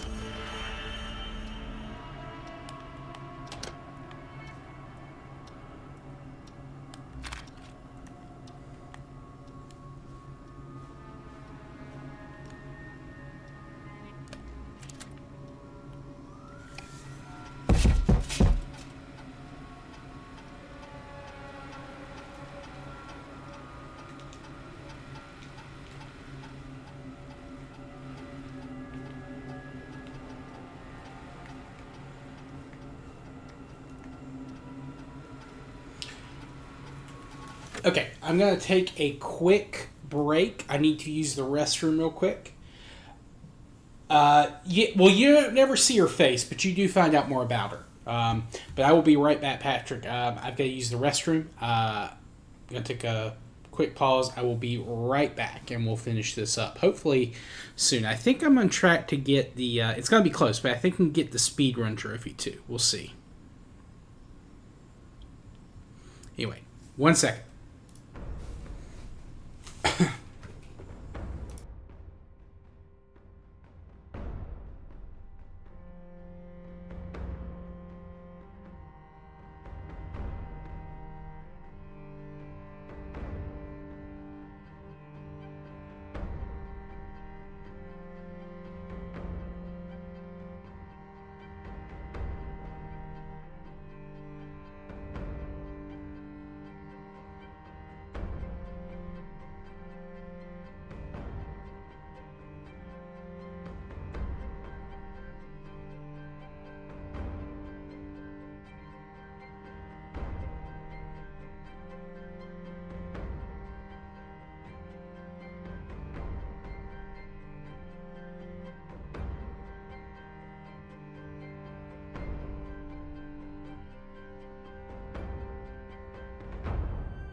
All right, we're back.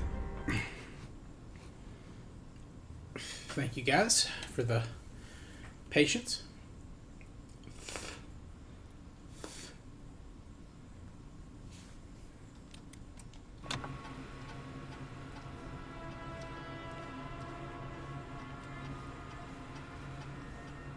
Hey, Peggy, you there? Yeah, I'm here.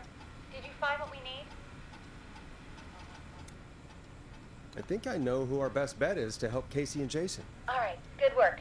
Who should I... Hello? Is anybody there? Please pick up. Casey, I'm here. What's wrong? Jason started going pale. I tried to get him to rest, but he just threw up everywhere. What's happening? What do I do? God, it sounds like he's going into shock. Casey, just stay calm. It's going to be okay. But the bleeding seemed to slow down. Thank you, Patrick. Thank you. Did I mess up? Jason, I'm sorry. Casey, calm down. You've done everything right. I need you to listen to me, okay? For Jason. What did the nurse say to do about shock? Casey, I need you to elevate Jason's legs. We need to get the blood flowing to his vital organs. Got it. Jason, stay with me. I'm just gonna move you. This might hurt. Okay. I propped his legs up on some boxes. I'm looking at my notes. We need to get Jason as warm and comfortable as possible. Do you have anything you could use nearby, Casey? Yeah. I still have some laundry next to me. I'll wrap him in some blankets. Just give me a second. Sorry. Jason's bleeding through his bandages. Should I get him new ones? Or... Oh, God. Don't remove the bandage. Apply another one on top of it. Do you still have something you can use? I've used the rest of the laundry to keep him warm, so... I'll use my jacket. I can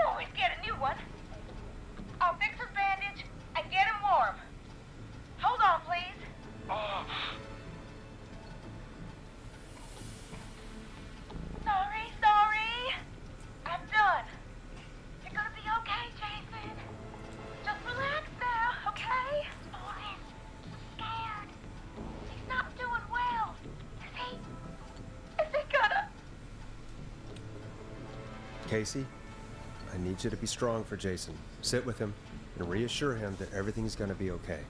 Okay? Okay. Please. I can't give him what he needs. Please, still. I can't lose him. All right, Forrest, we need to hurry. Jason doesn't sound like he's doing too well. You said you knew who to call earlier? Who was it? We need to call John Hedges. He lives on Nancy Drive. He didn't really participate in the first aid training, but he's a former war medic. He's probably the most trained person we have. Really? I never really spoke to him before. A war medic, huh? Yeah, and according to Reggie's notes, John keeps all of his old equipment at his house. He's something of a hoarder. All right. What's his number? 5420735. Calling now. Let's hope he picks. Who the hell is this calling me? What time is it? John, it's Forrest Nash here at KFAM. We have an emergency and we need your help. Forrest, if this is a work emergency, then it can wait until the goddamn morning. Just leave me a note like everybody else. A man has been stabbed by the Whistling Man, or... Never mind. He's lost a lot of blood, and he's passed out. We need you to help him. The Whistling Man? What kind of joke is this? John, we're not kidding. A man is gonna die if we don't help him right now. Seriously? I haven't been called on for over 10 years. Where's the patient? What's his condition? He's at 25 Nancy Drive.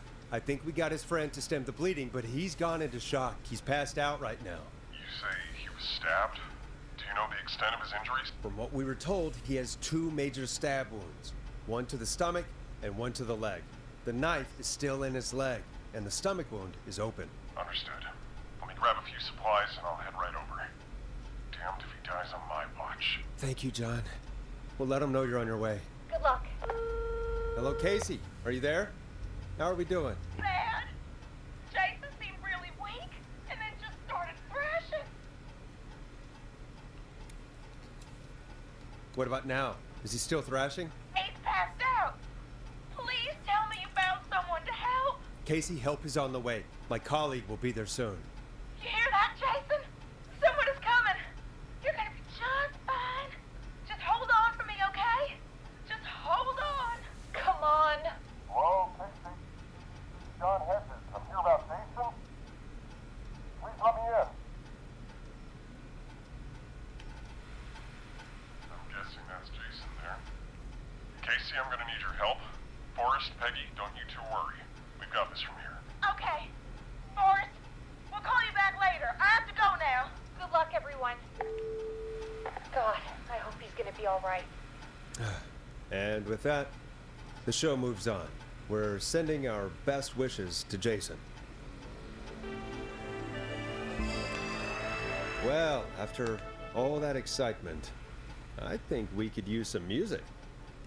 Come back upstairs when you're ready.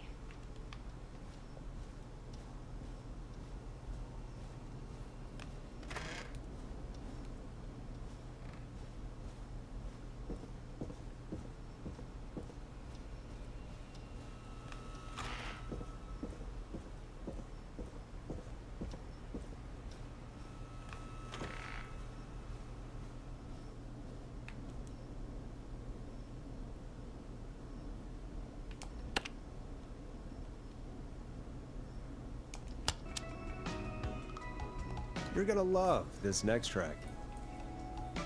It's getting pretty late. This might be your last break for the night, so try to enjoy it. Give me a buzz when you want to go back on air. Let's roll. You got it. We've got another call coming through, too. Okay, Forrest, shut the music off. Welcome back to 189.16, The Scream. I believe we have another caller on the line. How are you tonight, caller? Torres! It's me, Roller Ricky. Oh, and Maxie's here too. Good to hear from you again. How are you both doing? Oh, we're good, man, thanks to you. You're like our guardian angel. That wouldn't be a bad look for you, Forrest. A little White Wing Halo number?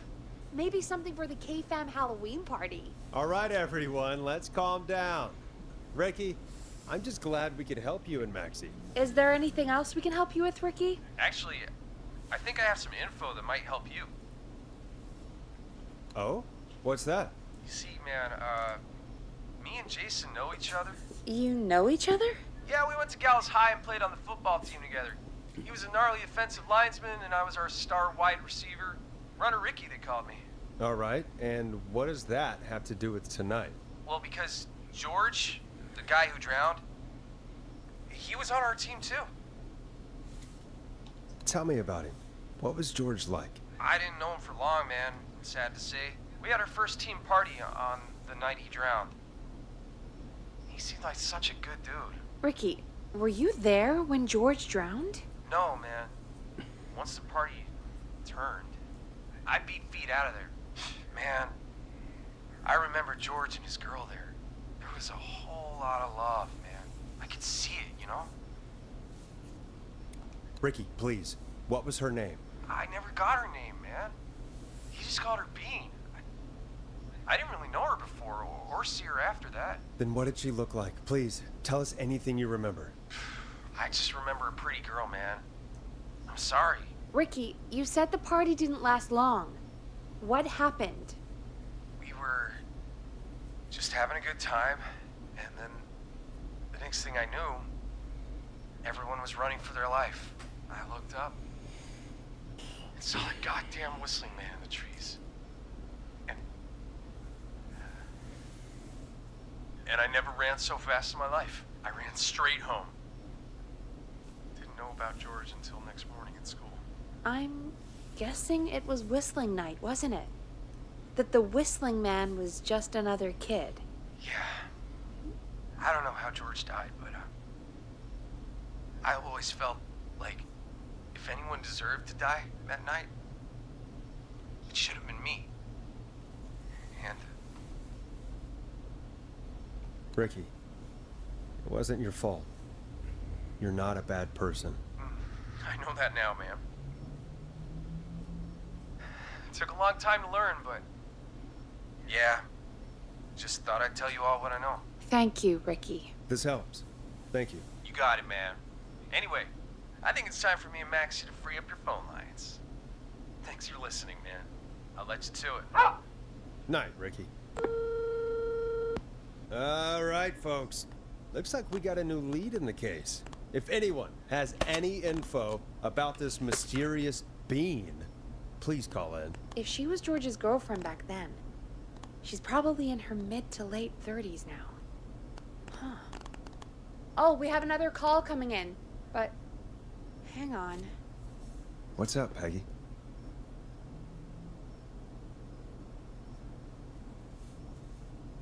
Peggy? You're gonna want to take this call off the air. Who is it? Just do it. All right, folks, it's time for another track. Here's one to help you sit back and relax. We'll be right back after this.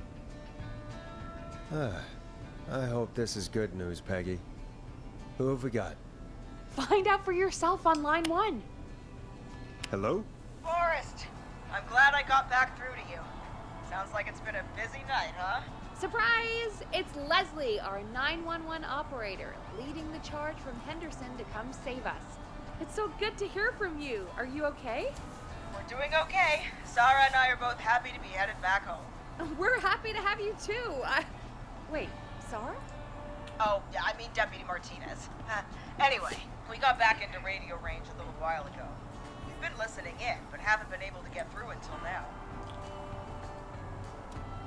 Ever since you found Sheriff Matthews, it's only gotten worse. It's been a long night. Well, it shouldn't be too much longer now. I'm glad I got through to you. I wanted to let you all know what's going on. I made it to Henderson. Turns out somebody had cut the phone lines, and they had no idea what was happening. After I told them, well, their sheriff sent a goddamn squad back with me to stop this. That's great news. That's crazy about the phone lines, though. Do you think the whistling man cut them? I'm guessing so. I don't know how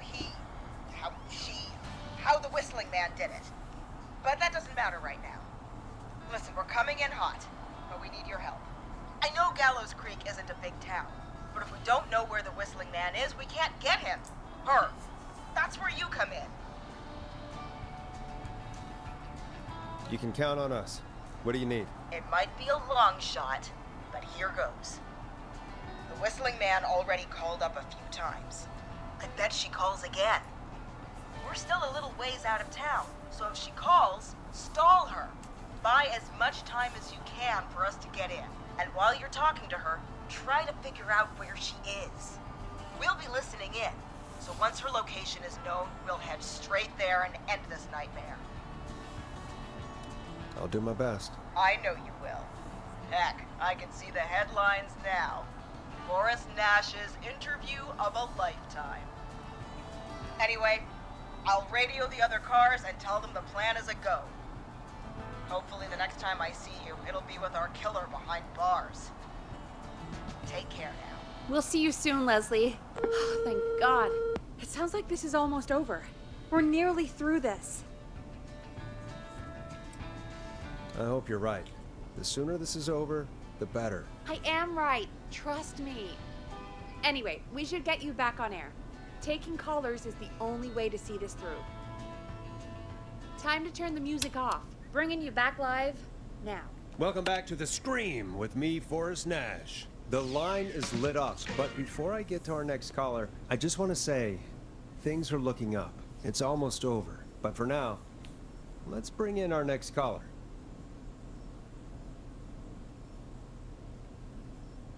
Evening, caller. This is Forrest Nash. Hello, Forrest. This is John Hedges.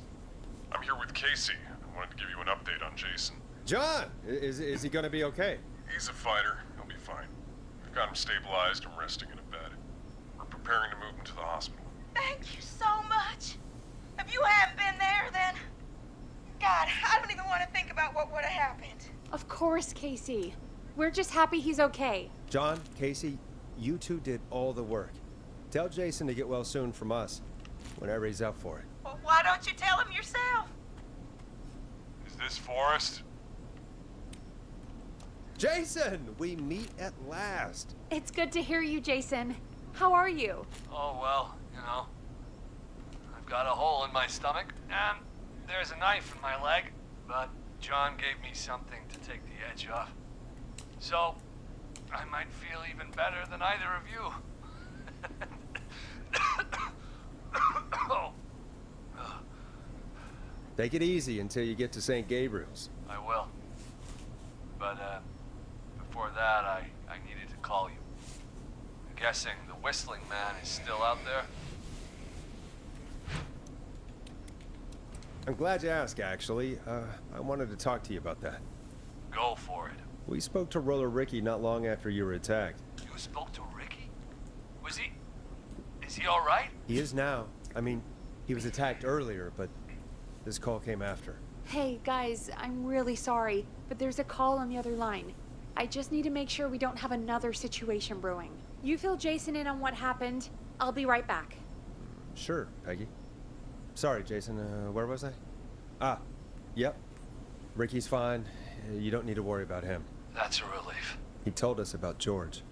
Sounds like everything's finally coming out now. It's been tough to hold it all in. Sounds like you've been holding back about something awful, Jason. I'm part of the reason my best friend is dead, Forrest. And the few who knew about it said if I ever said anything, I'd find myself in jail. For a long time. It was hell. And then the town just moved on. Like he'd never existed. What happened that night? I went along with the stupid prank, that's what. Whistling night. Some of the guys on the football team had an idea for a way we could haze the newcomers. We decided to plan a party in the woods and have the Whistling Man crash it. It was stupid. We each had a role. I was the stabbed friend. At the party that night, I left the group for a second. Met our Whistling Man. Pretended to get stabbed in front of everyone. Started an almighty panic, those screams. That was the last time I saw or heard George alive. How did George die, Jason? I don't know. I was playing dead. Yeah.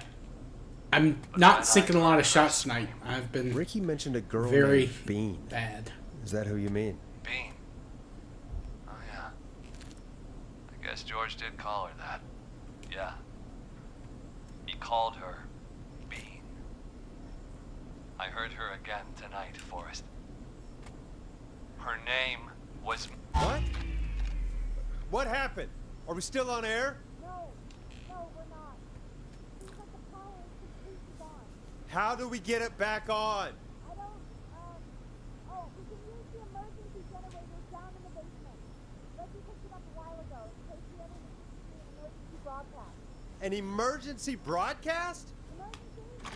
Nuclear war, alien attack, broadcasting a serial killer's location to the cops so we can end this nightmare. Fair point. It's in the storage area in the far back corner, up on the wall. You might have spotted it earlier when you were digging around for all those tapes. It'll have a big red button. Just press that. I'll see you when you're back.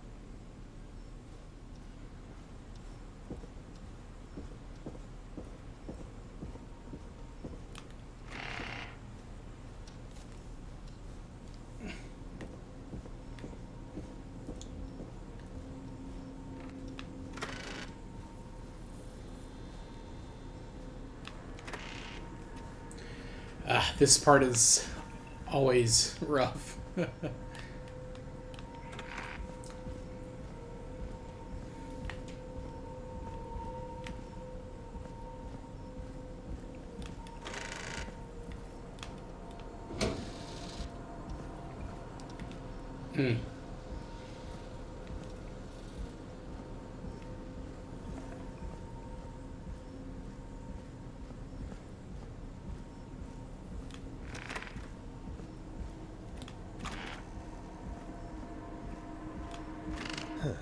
Far back corner. Why is this station so big?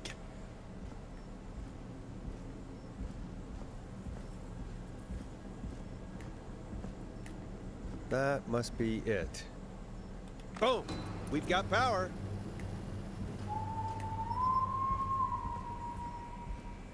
The Whistling Man. I need to warn Peggy.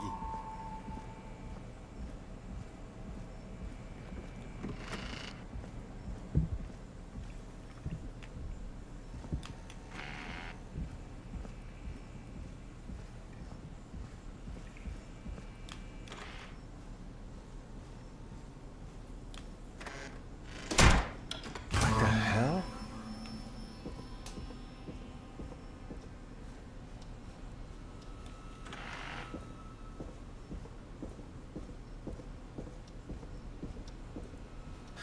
Oh no. Peggy, where'd you go?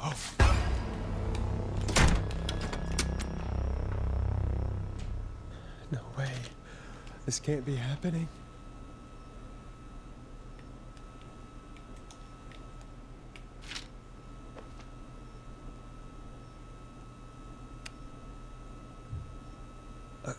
A call. Where's Peggy, Don? Have some patience, Forrest. It's almost the end of the night. Almost the end of the show. But it's not over just yet. We've got a little time still. So let's make the most of it.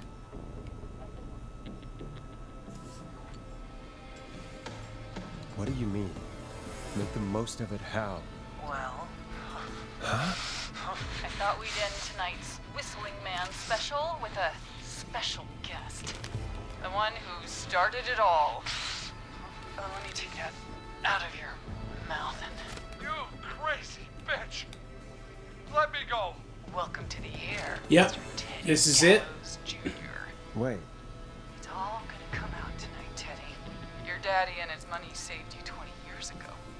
But even he crawled out of his coffin with all the money in the world. Wait, where the hell is Teddy? How are you talking to him if you're here with me? Because I'm not there with you, Forrest. I'm here with Teddy. And if he says where that is, well, he knows I'll get it.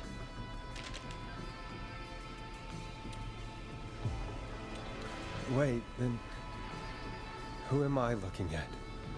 Forrest Nash, let me introduce introduce you and all of Gallows Creek to my boy, Henry Barrow. Your son?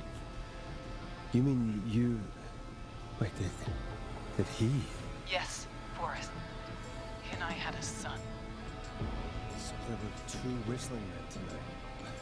Of course. That explains how you were always able to get around town so quickly. And that's how you escaped the secret archives in the newspaper office. Don't think I've forgotten about that, Forrest. Locking my sweet boy away like an animal. And Murphy, he was right, wasn't he? He did fight a man. He did. I taught my boy to never run away from a fight. Hang on. Did you say Barrow? Then are you... Let me just get this mask off. Damn uncomfortable thing. No wonder Mooney went crazy wearing this. There we go. Marie Campbell? George's old girl. Oh. Well, it sure has been years since I last saw. Oh, God damn it. I'd be quiet if I were you, Teddy. But I'd listen. Damn. Everyone's gonna know now what Teddy That's did. huge, Reborn. He killed George that night. This night. 20 years ago. Listen to me. You're gonna talk when I talk to you. And not a moment before. Meanwhile, Forrest, I'm gonna give you the chance to talk. You're gonna help me reveal what really happened to George all those years ago. Okay, Marie. I'll do it. Good. Then let's talk about the night George was murdered. Murdered? Listen,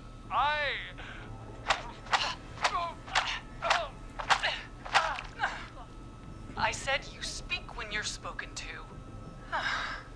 Now, I know you've done some good work tonight in piecing together what happened to George 20 years ago, and that's why I want you to interview us.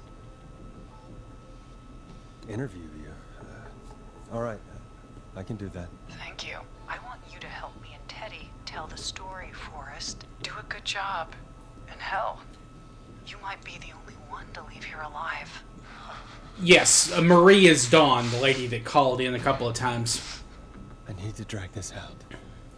If I can buy Leslie time to get back to Gallows Creek, and if I can find out where Marie is, then this can end.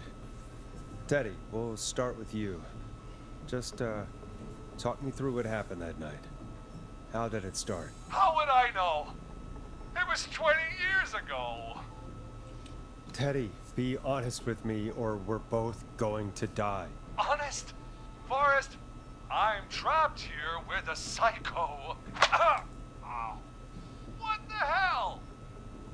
God damn it. Okay. Our first team party was coming up. And when I saw the date it was scheduled for, I had an idea for a way we could prank the new guys. I understand that kids in Gallows Creek know tonight as Whistling Night. I'm guessing that's what you mean? Well, we didn't have a name for it then. It was just the night that Mooney went missing. But Whistling Night is what they'd call it later. Wait. You mean this was the first Whistling Night? Keep talking, Teddy. We went up near Whistling Point. God, who was there? Me, Jason, and George, of course. But George didn't come alone. He brought Marie. And Roller Ricky, he was there too, wasn't he? Yes, Ricky was there too. Runner Ricky, our wide receiver. I helped him off the bottle, you know. Because I'm a decent man. Is that so? Yes, it is. He came apart one day. Some people do. He had some issues. Wasn't stable. I didn't want him to hurt his chances in life. So I helped him keep himself together. You were afraid he would talk about that night, weren't you? Keep talking. About midway through the night, we put the prank into action. I looked up at the trees and saw Jason there, bloody, like he'd just been stabbed. And the whistling man, screaming. George and I and Ricky, we got left behind. But Ricky was in on it too. I know he was. He and Teddy were as close as anybody. Teddy must have told him the plan. Did you ask Ricky if he knew or not? I didn't see any reason to. Why? Because Ricky phoned up earlier. He didn't know anything about it, Marie. What? He had no idea what was happening. He said he was as terrified as anybody. Isn't that right, Teddy? You didn't tell him, did you? Ricky never could keep his mouth shut. If we told him, he would have given everything away. But he... well... it doesn't matter. He didn't run his mouth enough to tell anybody about it afterwards. He's still guilty. It was just a stupid prank. How can you still say it was just a prank? Oh, come on. Oh, God damn it. You made George think Jason had been murdered. He thought his best friend was dead. And so tonight you stabbed him for real? It's the role he wanted to play. Jason's still alive, Marie. He was with a friend. We talked her through how to stop the bleeding and got him professional help just in time. Oh. Well, shame he didn't have the good sense to die earlier. He's gonna regret that. Enough about him. Me and George took off running, but somehow we got separated in the woods. I ended up near the bottom of Whistling Point, and when I noticed George wasn't with me, I panicked. And then, I don't know how he snuck up on me, but the Whistling Man grabs me. I scream, and he starts laughing, telling me it's just a joke. I can stall for time here.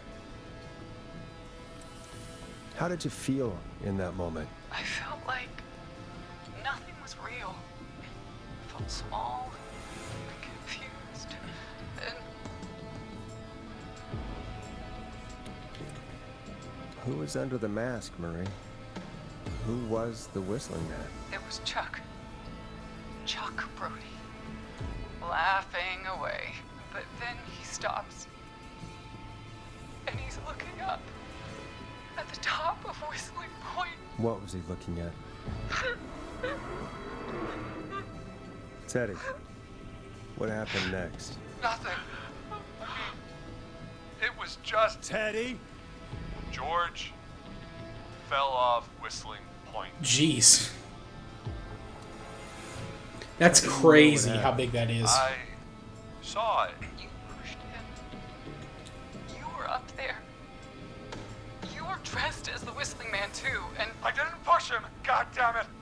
I just chased him up there, and he kept backing up. When I saw he was about to go over, I reached out. That's what you saw. You liar! It's not my fault. He didn't know it was a joke. If he'd had any brains, he would have realized. Ugh, you bitch. No one's going to believe this. After all you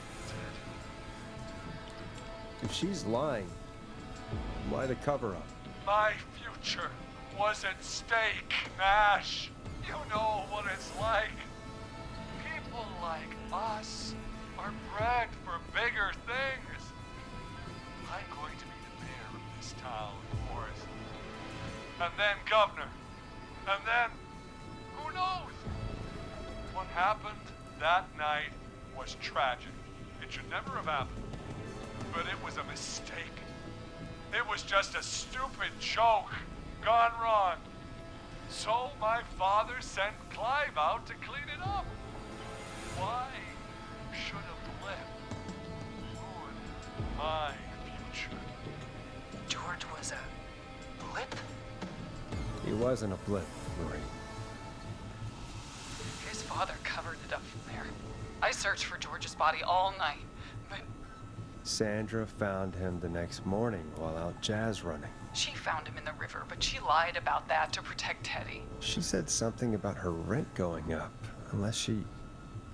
Teddy, did your father own Sandra Sharp's dance studio? It's Gallows Creek, not Sharp Creek. I'd answer the question if I were you, Teddy. Yes, okay. We own most of the town. That's it then. Your father was going to run her out of business unless she lied and said she found him in the reservoir I don't know. instead of the river. I think Forrest has a pretty good voice. Business dealings is nothing to do with me. The false reports. That's why you killed Sheriff Matthews too, isn't it, Maria? Not just to get him out of the way, but... Everyone was in on it, Forrest. Even the coroner wrote a fake report. He said George was drinking, that he just got himself into trouble. And I saw. I'm sorry. For all it's worth, Virginia didn't have much of a choice. She had a sick sister whose treatments she couldn't afford. She played along with the gallows to save her sister's life. And her own. even still, she should have told the truth. I did my part. I tried everything I could think of. I even went to the newspaper, but no. That coward killed the story. We'll take care of Maurice Russell later. You've been through hell, Marie. I'm sorry. You've got no idea. Never should have started. You shouldn't have pushed my George off a cliff. You should have been punished. It's coming to a stop. At least for now. Here, where George and I first met, before he joined your football team, was right after he shot the winning throw. Wait a sec. We're at Gallows Creek High, in the gymnasium. That's right, Forrest. Not that it matters, but yes, we're here. Anyway, I think that about wraps up the interview with Teddy. So, Marie? Where? Peggy! Teddy? You've got to help me. Quiet. You'll talk more later. Now I have to talk to someone who mattered more than you ever did. Peggy. It's been so long since I've seen your face. I worried you wouldn't come. Marie! Oh my god. I thought you... And here I'm thinking you'd forgot me. I'd never forget my own sister. What the hell? Peggy, what's happening? Why are you even there? Wanna explain, Peggy? Earlier, while you were speaking to Jason, I got a call. Do you remember? Well, it was from Dawn. She said that my sister Marie was there that night George died, and that I should come to the gym for a reunion. And when you walked in, you found out. That my sister is the Whistling Man. Good to see you too, Peggy. Why didn't you tell me any of this? She said that it was my last chance to see my sister. I knew if I told you, you'd try to stop me or come with me when we need you on the radio. And I just... I'm sorry. This has to be a lot for you. What happened to you, Marie?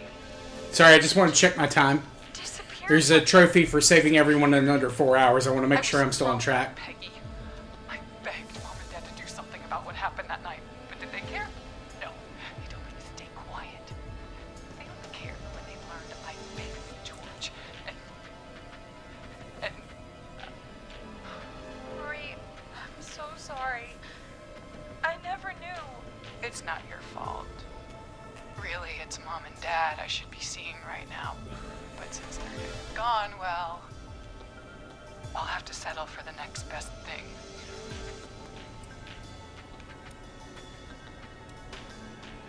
You mean Peggy, don't you, Marie? Someone has to pay for what they did. Marie, please. Mom and Dad are gone, Peggy. Besides, you forgot me. Just like the rest. You forgot. Marie, Peggy never forgot about you. Keep your mouth shut. She kept a card from you. She kept it here on her desk. What card? The card you made me for my 8th birthday. What does it say then? Happy birthday, Peg. Now you're great and 8. Love, M.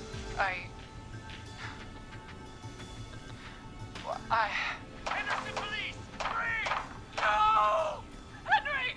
Get out of there! Ah! Peggy! We have 2 wounded, and we're in pursuit of the suspect. Henderson police! Freeze! Forrest! Leslie, how's Peggy? She's been cut pretty bad, but we're here now. I'll be okay. Yeah. I figured... I thought Peggy had something to do with the story, but I didn't realize, until very late what was happening. We got here just in the nick of time. Where's Marie? She bolted right as we got here. The police are right on her heels. It won't be long now. It's over, Forrest. Well, folks, it was a long night, but we made it through together. I'm gonna head off to go check on Peggy. This has been Forrest Nash. And it's been a scream.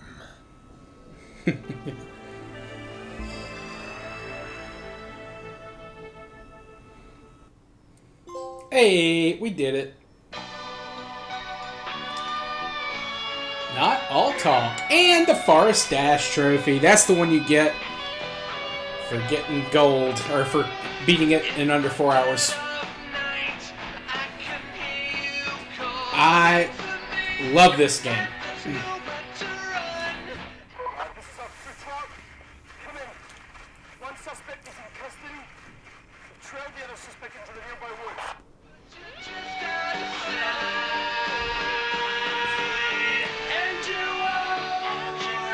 But, yeah, this is a great game. I highly recommend it. Well, it's basically you just stay in this room and listen to the chatter, but you're essentially the guy that got away.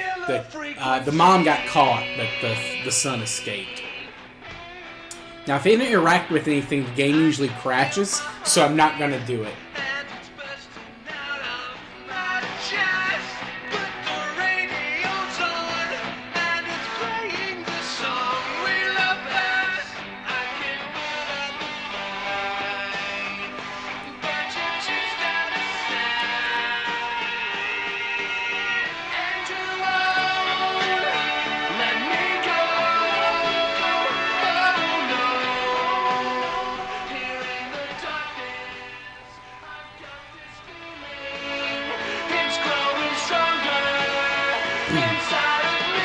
Yes. Yes, I agree, Patrick. I would love for this to get a sequel. Oh, it's a killer frequency!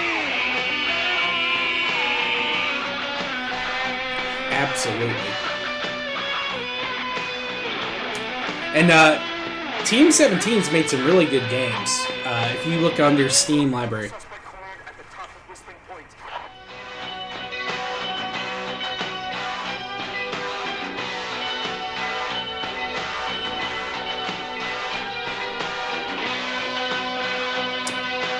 And we'll be doing some other horror games. I think tomorrow night I'll probably do, or at least start, Little Nightmares 2.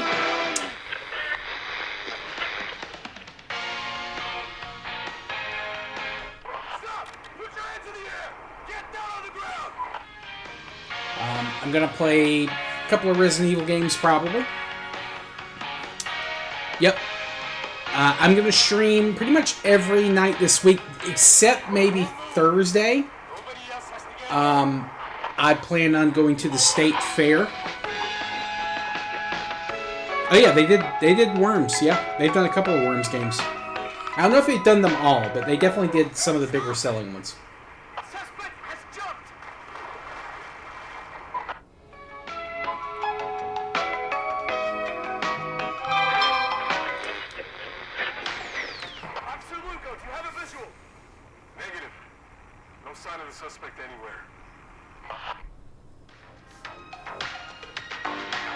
But, yeah, so I'll be, if I do stream Thursday, it'll be a short stream, and I'll probably be a little bit later than normal.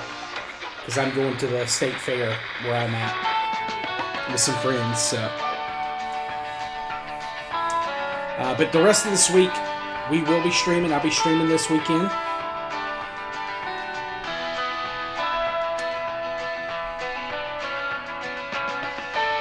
Oh, I didn't know that, Reborn.